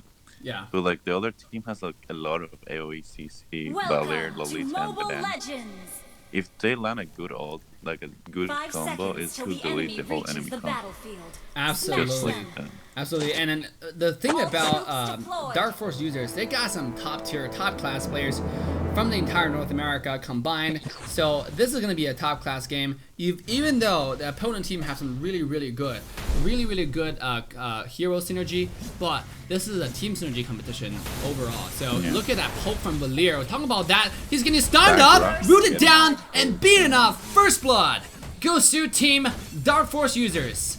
30 seconds into the game. Yeah, Dark Force users are really using their poke. Like, since the big 30 seconds into the match already are using the poke potential. Yeah, this is definitely interesting. You can see a jungle invade now from Dark Force users coming to the opponent red buff. They're gonna cut the bottom wave. Carry might think about a mirror invading here, but look at Badon's position though. Just make sure that he got a vision, he know what's going on, and the carry decided not to go. And this is already looking to a really, really good opening for Dark Force users and making rotation to the bottom side. The blue buff has yet to be taken by Team Dark Force users. Yeah, that's an interesting point. Yeah, because when you play Harris, your #1 job is to take that blue, but they decided not to take that. To give it up. Exactly. And take the bottom turret instead. And they did. They did take it successfully, and it got an actually fed a kill, but down up dying here. Now, speaking of that, bottom lane, the collapse comes in. Cardi will be taken very, very low. He have to dash away, leaving Lolita alone, all by himself. He finds no escape, and he will be taken down by Team F. What a wonderful turnaround by Team F right here. Yeah, even after losing the first blood, they were able to like catch them up. Exactly. Despite the early disadvantage, that did not stop them from their continuous aggression. You know, they did not invade the red buff successfully, but they're like, oh, we can take the blue buff, so why don't we go ahead and do that? And that's exactly what they did really, really well. They seem to be camping. Oh, the camp successfully! Cardi does not have the blue buff. He activated ultimate jump over the wall. But what about the Lolita, though? What about this poor guy? Look at Jahai jumping in, looking to find the kills. He already killed the Kai. He's looking for the kill number 2. Lolita found the stun, but 0-0 follow-up. It's a 1-to-1 trade to each side. I mean, what do you think will happen in that team fight? Like, why is, despite the early game disadvantage, why do you think Team F is able to pull off all this kind of play here? Down mid lane, they got a kill on Sylvana as well. Like, what do you think Team F is doing right or wrong right now? Their soul laner just participating way more, I think. Wait, I couldn't. Yeah. So that Fantasy's having, Fantasy's having a lot of resurrecting soon. He's level 5 already. Yeah, Fantasy are level 5 and Jawhead. Now the little skirmish down the mid lane. You have poke from Malir coming in, throwing onto the entire team of Team F. You can see they're looking to dive in, but remember, this is the Harris without a blue buff. Without a blue buff, Harris cannot do it. Sylvana landed the stun, they flung to the backline. They're looking for the damage, cannot find enough. There's a 5 versus 1. Jar will find a kill under the Guap to 1-to-1 trade so far, but the entire team's going in. Harris will be taken down. This is a Team F team fight to win. They're gonna go in, double kill into the carry, and Team F is gonna take this fight. Foes, they'll do a little bit of damage. Oh, a beautiful ultimate, finding the flank into the backline. The Kai will be slammed to dirt, but it power Badon, power fist. What a turnaround what a beautiful turnaround by Team Dark Force user here. Badon finding the right time to go in. Yeah. That Badon could have actually killed a lot if the Kai didn't ult. The Kai kind of saved them from the Badon ultimate before. Well, speaking of that, he was about to. The what? Badon just got slain once again in the mid lane. Play a little bit too aggressive over here after a beautiful play. You know, kind of underestimating their opponent positioning. Are they gonna go for Toto? No. Well, they are going to bottom lane. Well, they're actually setting up for the bottom tier 1 tower here. This is 3 versus 4. Yeah, they can take a lot of stuff. This is 4 minutes into the game. They have the cannon minion wave. They're going to take the tower fairly easily. And now they're going to make a move towards the turtle. There's nothing really that Team Dark Force can do about it. You can see right now they're getting ready. Top lane, bottom lane. The team fight is happening at the blue buff side. Harris this time has a blue, but the top lane Jawhead and Chow is going to find a 1-on-1. Nothing much going to happen, but Dawn in a really good flanking position. Now going to step up to a second push. And if you look at the gold of the mid laners, that carries having a really huge lead over the Harris. Yeah, Carry right now is sitting at a comfortable 3,600 gold compared to Harris 2,400 gold. Thanks to the Bounty Hunter emblem, this girl is able to farm like a mad person. It's crazy. The objective overall on the map is the same. It's everybody had lost 1 tower, and then Carry is able to find so much farm thanks to the emblem, Bounty Hunter emblem. And now you have mid lane, just a little bit poke from Flam right there, throwing that fire left and right, up and down, continue to be annoying to the opponents. Ooh, but nothing really gonna happen. 4v5 match, right? Yeah. So, Wikam, what do you think the winning condition? Oh, look at a nice shield blocking that. You make sure this carry doesn't pop the passive. What do you think the winning condition for Team Dark Force user here? Like, how do you think they should execute a team fight? Knowing that Harris is being absolutely countered. Now, speaking of that, look at a beautiful Wombo combo! A double, triple stun! This one person's already been taken down. They're looking for kill number 2. Carry jumped back to the team fight. They're missing the damage, and Harris gonna go steal the buff. It was a great initiation, but what a turnaround. What a great play. That Sultana really turned the fight around. Yeah. The... Oh my goodness. Now top lane, Chow gonna find a kill onto Harris. The hero lock comes in. Cardi being locked down. He tried to do a little bit of damage before he falls to the 4-man. Dive on the top side. Damage. The damage was insane. That Lolita ult and the combo was really good. I thought the whole team would be wiped by that. I 100% agree with you. That couldn't be a better wombo combo. That was a demonstration, a textbook wombo combo over there.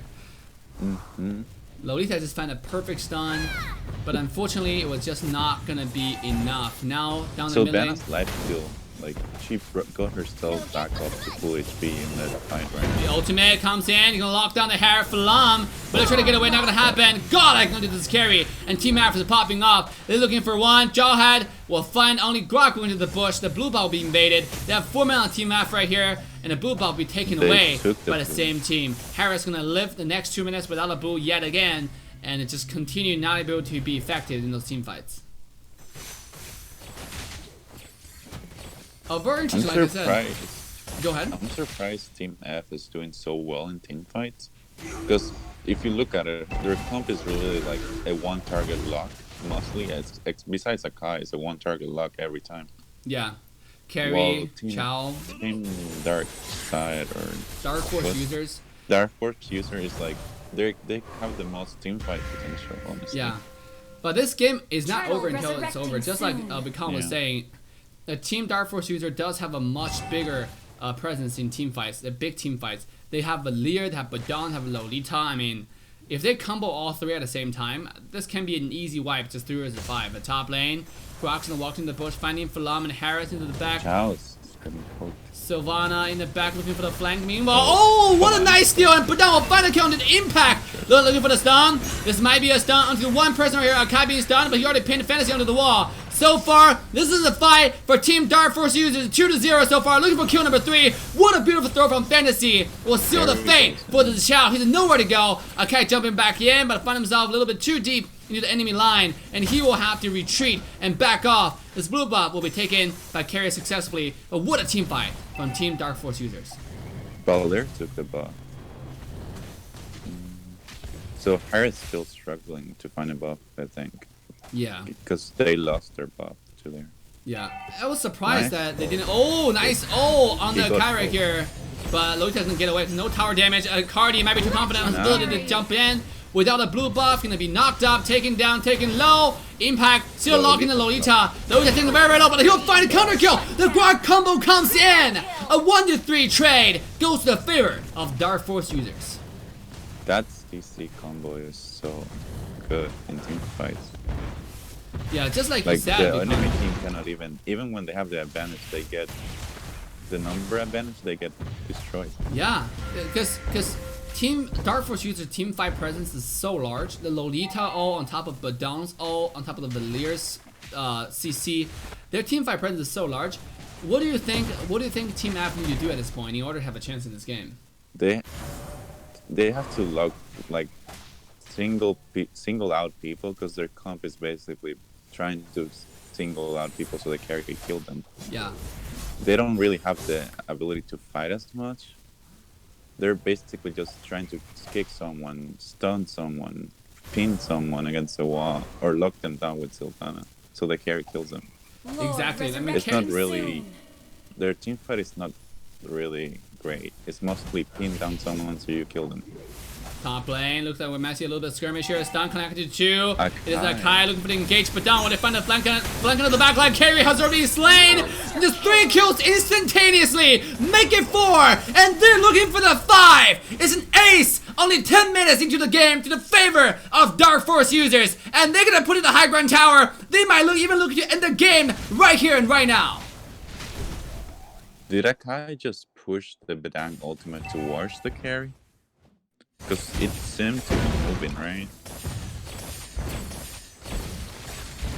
Okay, they absolutely. That was a little connection issue from my side. What a great combo. What a great turnaround from Team Dark One Force team users. fight won the game. Whew. This thing ended That was all so fast. Carry on the top side, because Carry was actually on an equal footing. He had over 7,000 gold compared to everybody else, and then look, ended the game with 7,400 gold. Now, entire Team Dark Force users, despite the wipeout in the very end, there's still only just tiny bit of gold ahead on an average, and then their carry Ichi Fantasy on the Jawhead, you know, absolutely doing a lot of damage, getting a lot of kills. But he only have 85, so Carry was doing absolutely amazing. But the flank, the combo from Badon's a little bit too much, and Carry just couldn't take it. Yeah. I wonder what they're gonna use next, because they kind of rolled out a lot of CC team fight. Like most of the team fight, but they used all the team fight heroes in one round, kind of. Yeah, absolutely. And now. If you go into the next game, Carry Grok is already being used by Team F. They use a lot of really strong heroes. You know, they haven't used any poke heroes yet. Sure, they have some wombo combo potential, but they use Carry and Grok, one of the most popular and strongest combo in the game right now.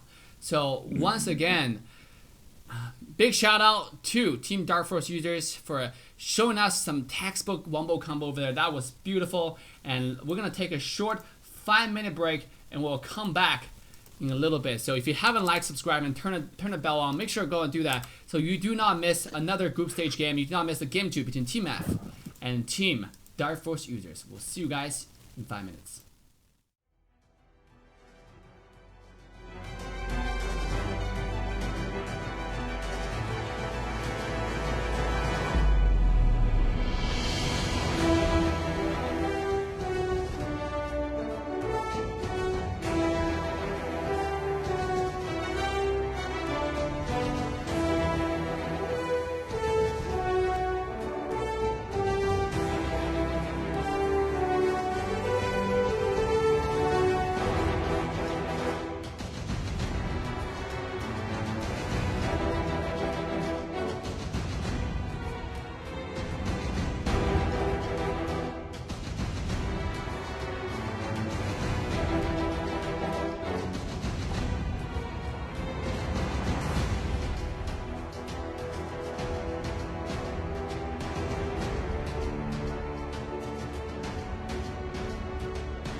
ban pick. Simply speaking, in the same series of matches, whether best out of 3 or best out of 5, all hero picked by the same team can only be played once by that team. For example, in the scenario of best out of 3 series with Team A and Team B. In Game 1, Team A selected Granger, 1-1, Clint, Mia, and Claude. In Game 2, all heroes that Team A used in Game 1, including Granger, 1-1, Clint, Mia, and Claude, will be automatically banned, meaning they cannot be picked anymore, and Team B doesn't have to ban them again. Team A proceeds to pick Nana, Valier, Lolita, Carmela, Rafaela for Game 2. When we come to Game 3, all heroes team used in previous matches, including Granger, 1-1, Clint, Mia, Claude, Nana, Valier, Lolita, Carmela, Rafaela, will then be automatically banned, and Team B doesn't have to ban them again. Same ban pick rules applies to Team B as well. Why all-round ban pick? In mobile MOBA, where we see a limited depth of laning phase, hero microcontrol, it is very important to design a tournament putting consideration of diversity first. More heroes, meta or non-meta, should have the chance to stage themselves in order to create a more intense and competitive gaming environment. All-around ban pick encourage players to diversify their hero pool, teams to diversify their strategy, and come up with more combos. All-round ban pick also provides viewers the brand new exciting tournament viewing experience. Every game is fresh and every game is a surprise.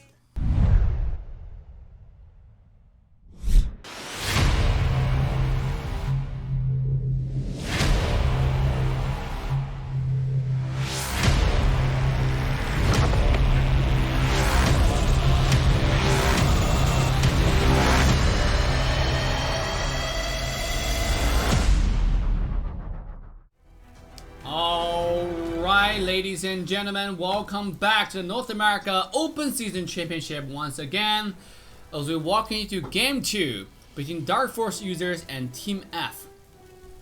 In Game 1 was very interesting. We got some cool demonstration of wombo combo from Dark Force users here, DFU, and come to the Game 2. They're gonna first pick Diggy, banning Valier away for their opponent. Definitely securing that #1 pick in the current meta. So how you doing, Vikan? Good. Are you doing the screen share thing? Yes, sir. So just give me like 1 second. So how you enjoyed the last game? It was really interesting. The team, the R4 user was like really focused on the team fight to end the game. Yeah, one team fight. Everything just went One down team to fight drain. ended everything. Yeah. Hyper farm. Okay, you can farm everything, but we still need to win one team fight, and the game is over. Yeah. So that was actually really, really interesting. So coming to Game 2, first picking Diggy, letting Ling out, giving it to the opponent, and they're gonna go ahead and take Kufra. But Kufra is not countered by Diggy, but it's not really good. Hard for it. Yeah. So what do you think about ban pick so far? Letting Uranus to Dark Force users. They may not pick a lot of heroes that you think that will synergize, but they're really good at picking just really strong meta heroes. And that's exactly what they're doing here. I haven't seen the Team F play Ling, but like Ling can be a really scary pick for them. If he plays well, he could delete any hyper carry hero that they try to use, right? Yeah, but definitely Ling, this game is going to be put on the task because Dark Force users does have the Uranus, and Uranus is one of the heroes that we can like split push, put a lot of pressure on the side lane without worrying about dying. So yep. So we'll see how Team Dark Force users are going to execute. In fact, this might be a hyper carry as we see, as both fighters have been taken away. Expert. I mean, what are the fighters left for Team F right here? Leomore. Thamus. Oh yeah, Thamus definitely the #1 pick now. If they don't pick Thamus here, I think it's most likely going to be banned. That's the most OP fighter right now among all the lists remaining. And Selena. they will take Selena as a support. Double Assassin to start off with. What do you think about Selena's support, Recon? Selena's support against their comp is really... I'm not a fan of it against that comp specifically, because Diggy can easily counter any stun she does, and then Uranus can just tank it, and Expert can just immune it it's not really. She won't have the damage to burst anything down. Yeah. And right now, if you look at entire team, Team F, their comp is really squishy. They might want to ban something that can kill squishy really fast. For example, Grandeur. But that's just what we think. You know, Team F, Team DFU, Dark Force users might not even go a marksman. They might go assassin carry here. You know, it's quite. Go ahead. I think they picked Selena to supplement the Link's early game, because Link's early game is really weak. Selena can kind of make him like somewhat balanced to stay mid lane compared to like if they pick a regular support. Ooh. Did you see the Sylvana ban? What is the reason behind the Sylvana ban from Team F? Now they're trying to make sure Link can get away. I think so, but like Link's ultimate lets him get away. Yeah, like the Sylvana ban, and also you look at Team Dark Force users, they already picked 2 fighters on the side lane. They have a support. You want to target anything, you want to target the hyper carry, because obviously you want to go hyper carry strategy. So you have to think of what is the #1 carry that has the biggest problem that we might go against. And then I wasn't able to figure it out in a short period, and they decided to ban Sylvana, which might not be even considering the hyper carry strategy for their opponents. So right now, the Nana ban being taken away by Team DFU right here, leaving their opponent with almost no heroes left, who has some poke. No support. Yeah. That can poke like as good as Nana. Maybe Rafaela could work as poke, with like, because she counters like Rafaela's like healing skill can counter expert ultimate to some extent. Yeah. And it seems like they're gonna lock down the Leo Mord. We're interesting. If anything, I wouldn't lock down the Leo to begin with, because you need another tank or support. Because the Team Dark Force user has already locked down both fighters, like we talked about. So over here, they could have locked down another support, or so at least take something away from DFU. I feel like they were just trying to make time to decide on a support. Given they don't have like that many options, they're trying to think about it, most likely, just saving time. Do you think then around Uranus? Sorry, not Uranus, Istis with Uranus combo. And run export mid lane. Or Halker mid lane is hyper carry. Well, besides Halker, they don't really have like a huge, like fast burst. Estes could actually pull off. The only thing that the damage dealers of their comp is like really dash. They have a lot of dash. Estes, like healing dashing heroes is really hard. A Minotaur last pick. Surprise! So we are gonna see an export most likely. So it's either Halker hyper carry or an export mid lane and Halker side lane. I think it's more likely that Halker is gonna go to mid. And you have Minotaur and D gonna go with them, and you send Xborg and Uranus to the side lane. Wow, what an interesting band from both sides. Roger. They want to pick a fighter, but they're not sure what to pick. This is the first time Team F has been streamed on our North America Open Season Championship group stage, and then obviously we're already seeing some interesting picks coming out from this team. Is Damos open, or they just don't like Damos? Right? Maybe they don't like Damos. I mean, I think Damos is a really strong pick. You got your support. Because Damos will really like help their comp out. Yeah, but they want Roger. They said Roger is better. I mean, but Roger, the thing about Roger is Roger really needs some squishy targets to kill, and so he can get people low, so he can get the power spike for the second ability. So if you look at this game, what do you think about the comp from both sides? Well, I don't feel that Team F's comp's gonna do very well, because they have a lot of assassins, and the enemy comp is really tanky. Assassins are gonna really struggle to kill anything besides the Hulker. Their comp has like a Jiggy, which increases the survivability of everything, and then there's like 2 tanks that are really sturdy, because like even Mino has healing skills. Mino can heal himself, like take tower shots and stuff. Yeah. And Uranus just has his ultimate. Like it's almost impossible to kill unless you have CC. Absolutely. I mean, I don't see anyone right now. Ling, Roger. I feel like they're gonna struggle against this Uranus. Just Uranus alone. They don't have anything that can make this guy stay. Yeah. if you look at it, like, I mean, Selena and Kufa are really like skill shot heroes. That to lock down the Tamils, they're really gonna struggle because they have to aim it like really specifically at that. So I think they could have gone much better choices here that could have locked someone down like Uranus. I mean, when the opponent team already picked Uranus and Axborg, and then they shoot themselves. I feel like they shoot themselves in the foot for Team F for banning the Sylvana, because most likely the enemy team is not going to take Sylvana, where they could have taken that pick and locked down Uranus for some kills. The only thing about Sylvana, like even if they pick it, Sylvana would be really hard counter by the Digi, because Digi has the only ultimate in the game that can help everyone escape Sylvana's ult. That was like the big. I don't see a reason to ban Sylvana, but like picking it wouldn't be wise either. Yeah, absolutely. Digi in the team fight, if you look at right now for Team Dark Force users, their team fight presence is huge. This is a game, this is a composition that Assassin's Creed Esports should win against when Akatsuki picked something similar. Digi and Minotaur, right? They got the antidote, they got the problem, so but luckily for AE, they're able to soak up those crowd controls and fight back really swiftly. So with the Lunox with the carry, they would shred those tanks pretty fast. So with that, guys, before we continue into our game, I do want to do a big shout out to our wonderful and lovely sponsors for North America Open City Championship. NOSC is proud to present our generous sponsors, Gamerhub. Gamerhub is your competitive edge for gaming. Gamerhub offers guides, tutorials, walkthroughs for a variety of games, including your favorite game, Mobile Legends.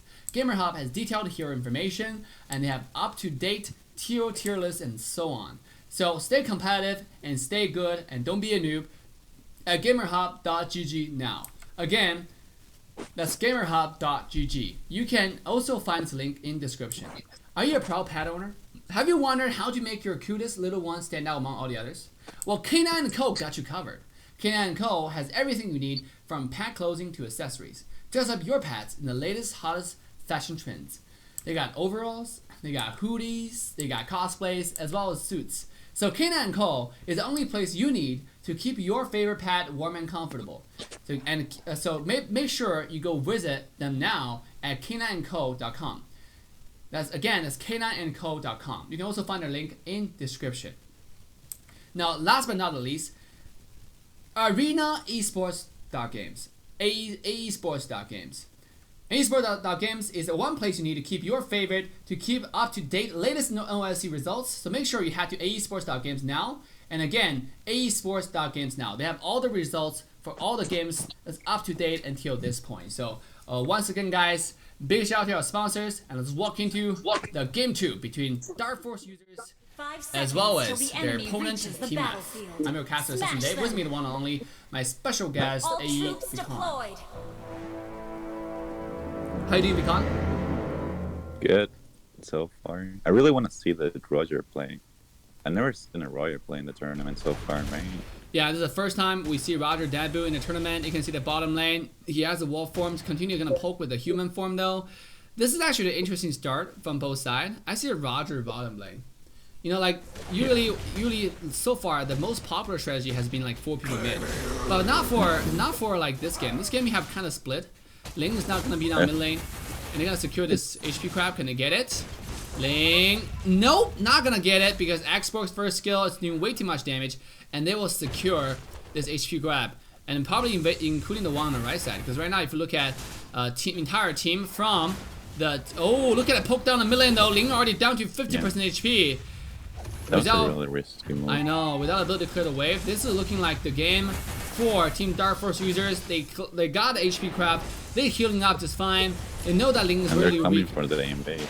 They are coming for the invade. Ling trying to get the buff as fast as he can. He's trying to hyper carry Ling. Look at Kufa jumping in, but find himself among all 4 people. His first blow will be taken down by Cardi. Ling jumping back in, looking for the kill, and he fell. But if he cannot find enough damage, he will find kill number 1, nice. Get himself to level 4, and jump away in time as Roger power spike online. He popped that Purify to get himself away. A 2-2 trade. And Ling will escape. Close call for the Ling. Like, if he didn't have that ult, if he didn't get the kill before the ulti, he would have died really easily. Yeah, the level up is crucial. The level up is so top lanes. Helker jumping into Leo Mord. Fantasy finding the kill solo against Leomore in the top lane.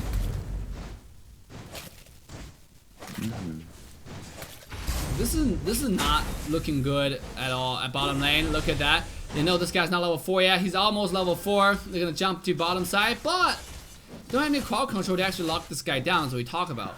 So they're gonna go ahead and walk away and continue to take the gold craft for Team F.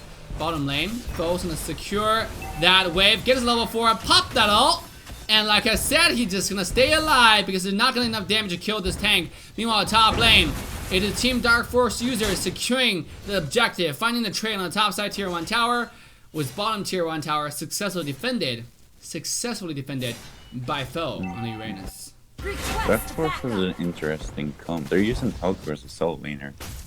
It's kind of similar to Roger, like they're both really melee. Yeah. And really squishy at the same time, which is kind of weird for a Soul Laner.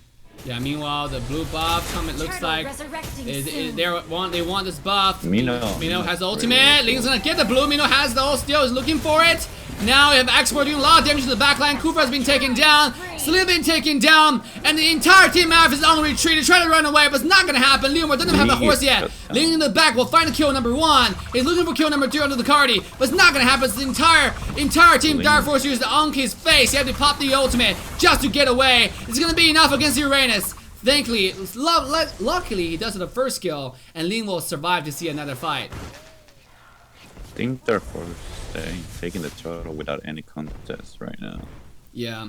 There's no way that they can actually contest the team fight.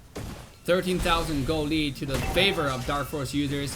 This is now Team Dark Force invading the rep up. Oh, what a nice retry. Ling got a buff. Nakufa with 3-man also. Diggy didn't even have the ult to counter it. Now it's the entire Team Dark Force user on the run. Ling's taking to 1 HP. Mirror looking to jump back in. The Roger cannot find any luck in the team fight. 1 versus 5. He's not going to do anything. And he will be the only person who died in this skirmish. And Dark Force users will walk away with 1 more kill in their pocket. They could actually force the mid a little if they try. Only Selena. Oh, Selena landed. Oh. Yeah, but she has to support Selena. She doesn't have enough damage to kill anything, honestly. Yeah. Look at Selena's item. Selena right now just have a mana boots, that's about it. But he can throw the stun, so I think that's bait out some skills. That's pretty effective. Kufa will have to jump away, seeing that 4 people down mid lane. Ling looking to defend the wave. They do not have the necessary wave clear. It's only Ling's ultimate. Ling's gonna find the 1 poke from the second skill, will have to immediately dash away. As the entire team, Dark Force users gonna continue to work towards the tower. Ling gonna jump down here, finding 1 more poke. But again, the waves is not cleared, and this guy gonna have to force to use that ultimate just to get away. Oh, Kufa will find a 2-man knockup, but find himself dead. I think the Diggy will cancel everything that Kufa can offer. Now Diggy gonna lock this Selena down. Unstoppable goes to the Cardi on the X-Borg, and Team Dark Force users is popping off. Team F has really weak wave clear, to be honest, because Ling's too divey for it. Yeah. Selena cannot really clear. That's another thing I don't like about support Selena. Like, Selena's more to lockdown heroes. Like, if you're using a hero that locks down heroes as a support, you're kind of wasting her potential. Exactly, and they're picking a composition that's heavily lacking on wave clear, like you said, and wave clear. The wave clear is what they need. I mean, Selena offer a lot of early game presence, but Selena still cannot clear wave. Same as Ling. That's why the wave's constantly pressured in the mid lane. That's why it's able to, like, Team Dark Force is able to take down towers very, very easily. Top lane, who's engaged. Once again, the silence onto the pull, onto the damage, onto the kill. And Selena will be taken down once again. Leomore jumping in with ultimate just to clear away, push this Diggy back, force the ultimate down. But look at Helker coming in now, doing quite a bit of damage, and Helker will be traded off to this Leo. It's a 1-to-1 trade. Leo will find a kill.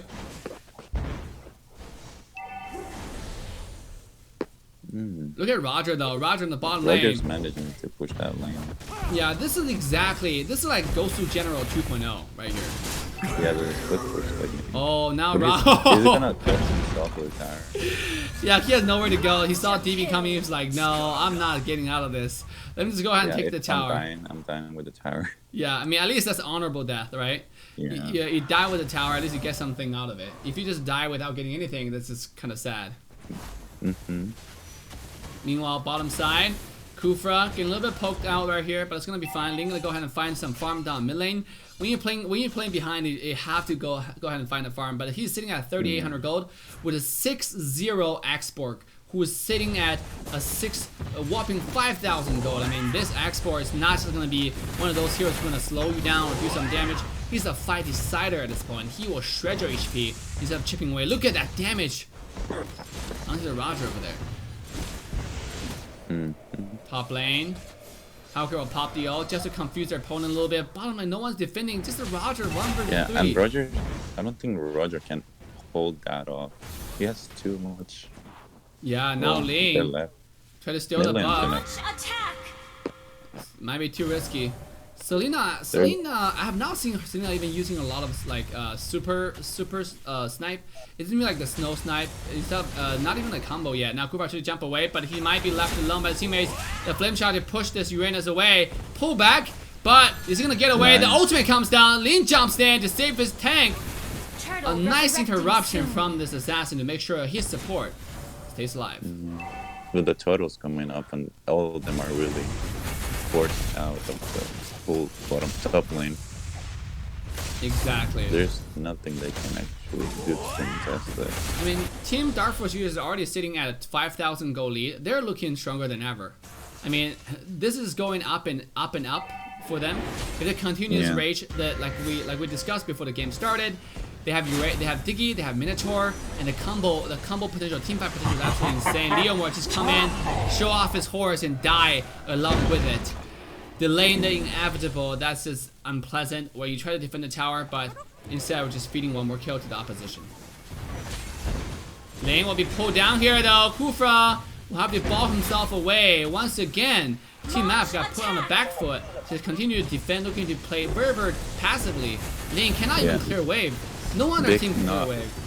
Yeah, they're really. Oh! Nice. Oh! What a cool fireball! How could be shut down? Roger goes in. Lee's still alive. He will jump to the back. He will be taken down. God, I can just export a double kill, a killing spree on Uranus. It's a 1-2-3 trade, despite the beautiful ultimate from Kufra. They're really lacking a lot of weight. Leomore, nice push right here. I'll find a kill number 1, but I'm not gonna find kill number 2. Now they have to watch out with the export because it's back to full HP completely. Yes, sir. And they have nothing to like punish them. The waves are just being there. The only thing that can actually clear the wave is like Leomore's ult, maybe. Yeah. Like if they're trying to defend, only Leo can actually use the ultimate to clear it, maybe. Just by a little bit. Even then, that's still risky. Yeah, it's just like a small poke on the wave, which is kind of.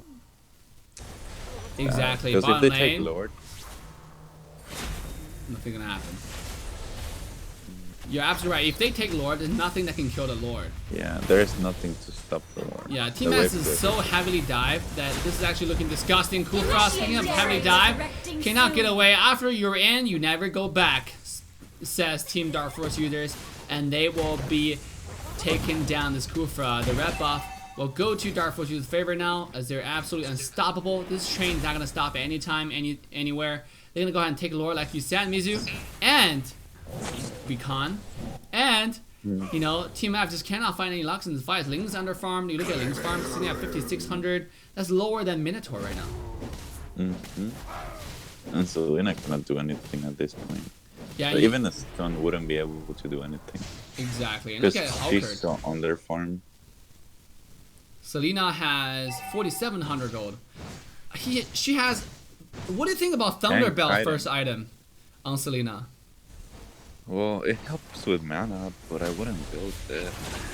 Like, even Kilometer Ripper is better. Ling getting engaged on right here. Might have to be, you know, forced out of the ult. Nice flame shot to push this guy away and make sure this guy doesn't use ultimate here.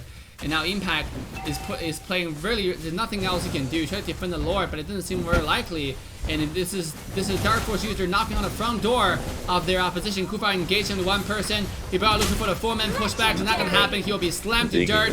and just turn to dust, dissolved, disintegrated in their own base. Ling was the ultimate. It's not gonna save the world right here. He finally killed the Lord. The wave is still alive, and he'll be taking down double kill onto the Dark Force mid laner on the export.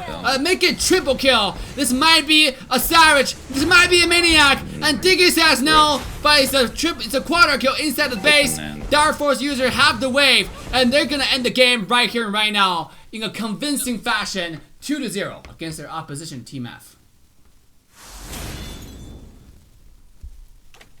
What do you think, Vicon, in that game? Like, what did Team F did wrong? I mean, their early game was okay. It's just like their last game, their early game was okay. What happened in the process that shifted the advantage to the other side? I feel like their comp is always trying to single out one enemy. Like, they don't really have much of a team fight besides Kufra. It's like everyone is just trying to single out an enemy and kill them off. But like in a team fight, they're just destroyed. Diggy can just cancel Kufra and there is no team fight for them. Exactly, yeah. You're absolutely right. I mean, again, a beautiful demonstration of if you just pick everything luxury, so pick all the OP heroes, you can just run away with the game. I mean, giving Diggy out and taking Kufra and Ling might not be the best choice for a team Team F right here. They did their best, and once again, big shout out, big congrats to Dark Force users for taking this win in a convincing fashion. And you're now watching the North America Open Season Championship. If you haven't liked, subscribe, turn the bell on, make sure to go and do that. So stay tuned for the grand final as well as the tomorrow's game. We've got some exciting matches coming up. If you haven't checked it out, make sure to do that. Results are coming out for the group stage right now. We have a lot of games being happening. All you have to do is go to aesports.game to find the latest results.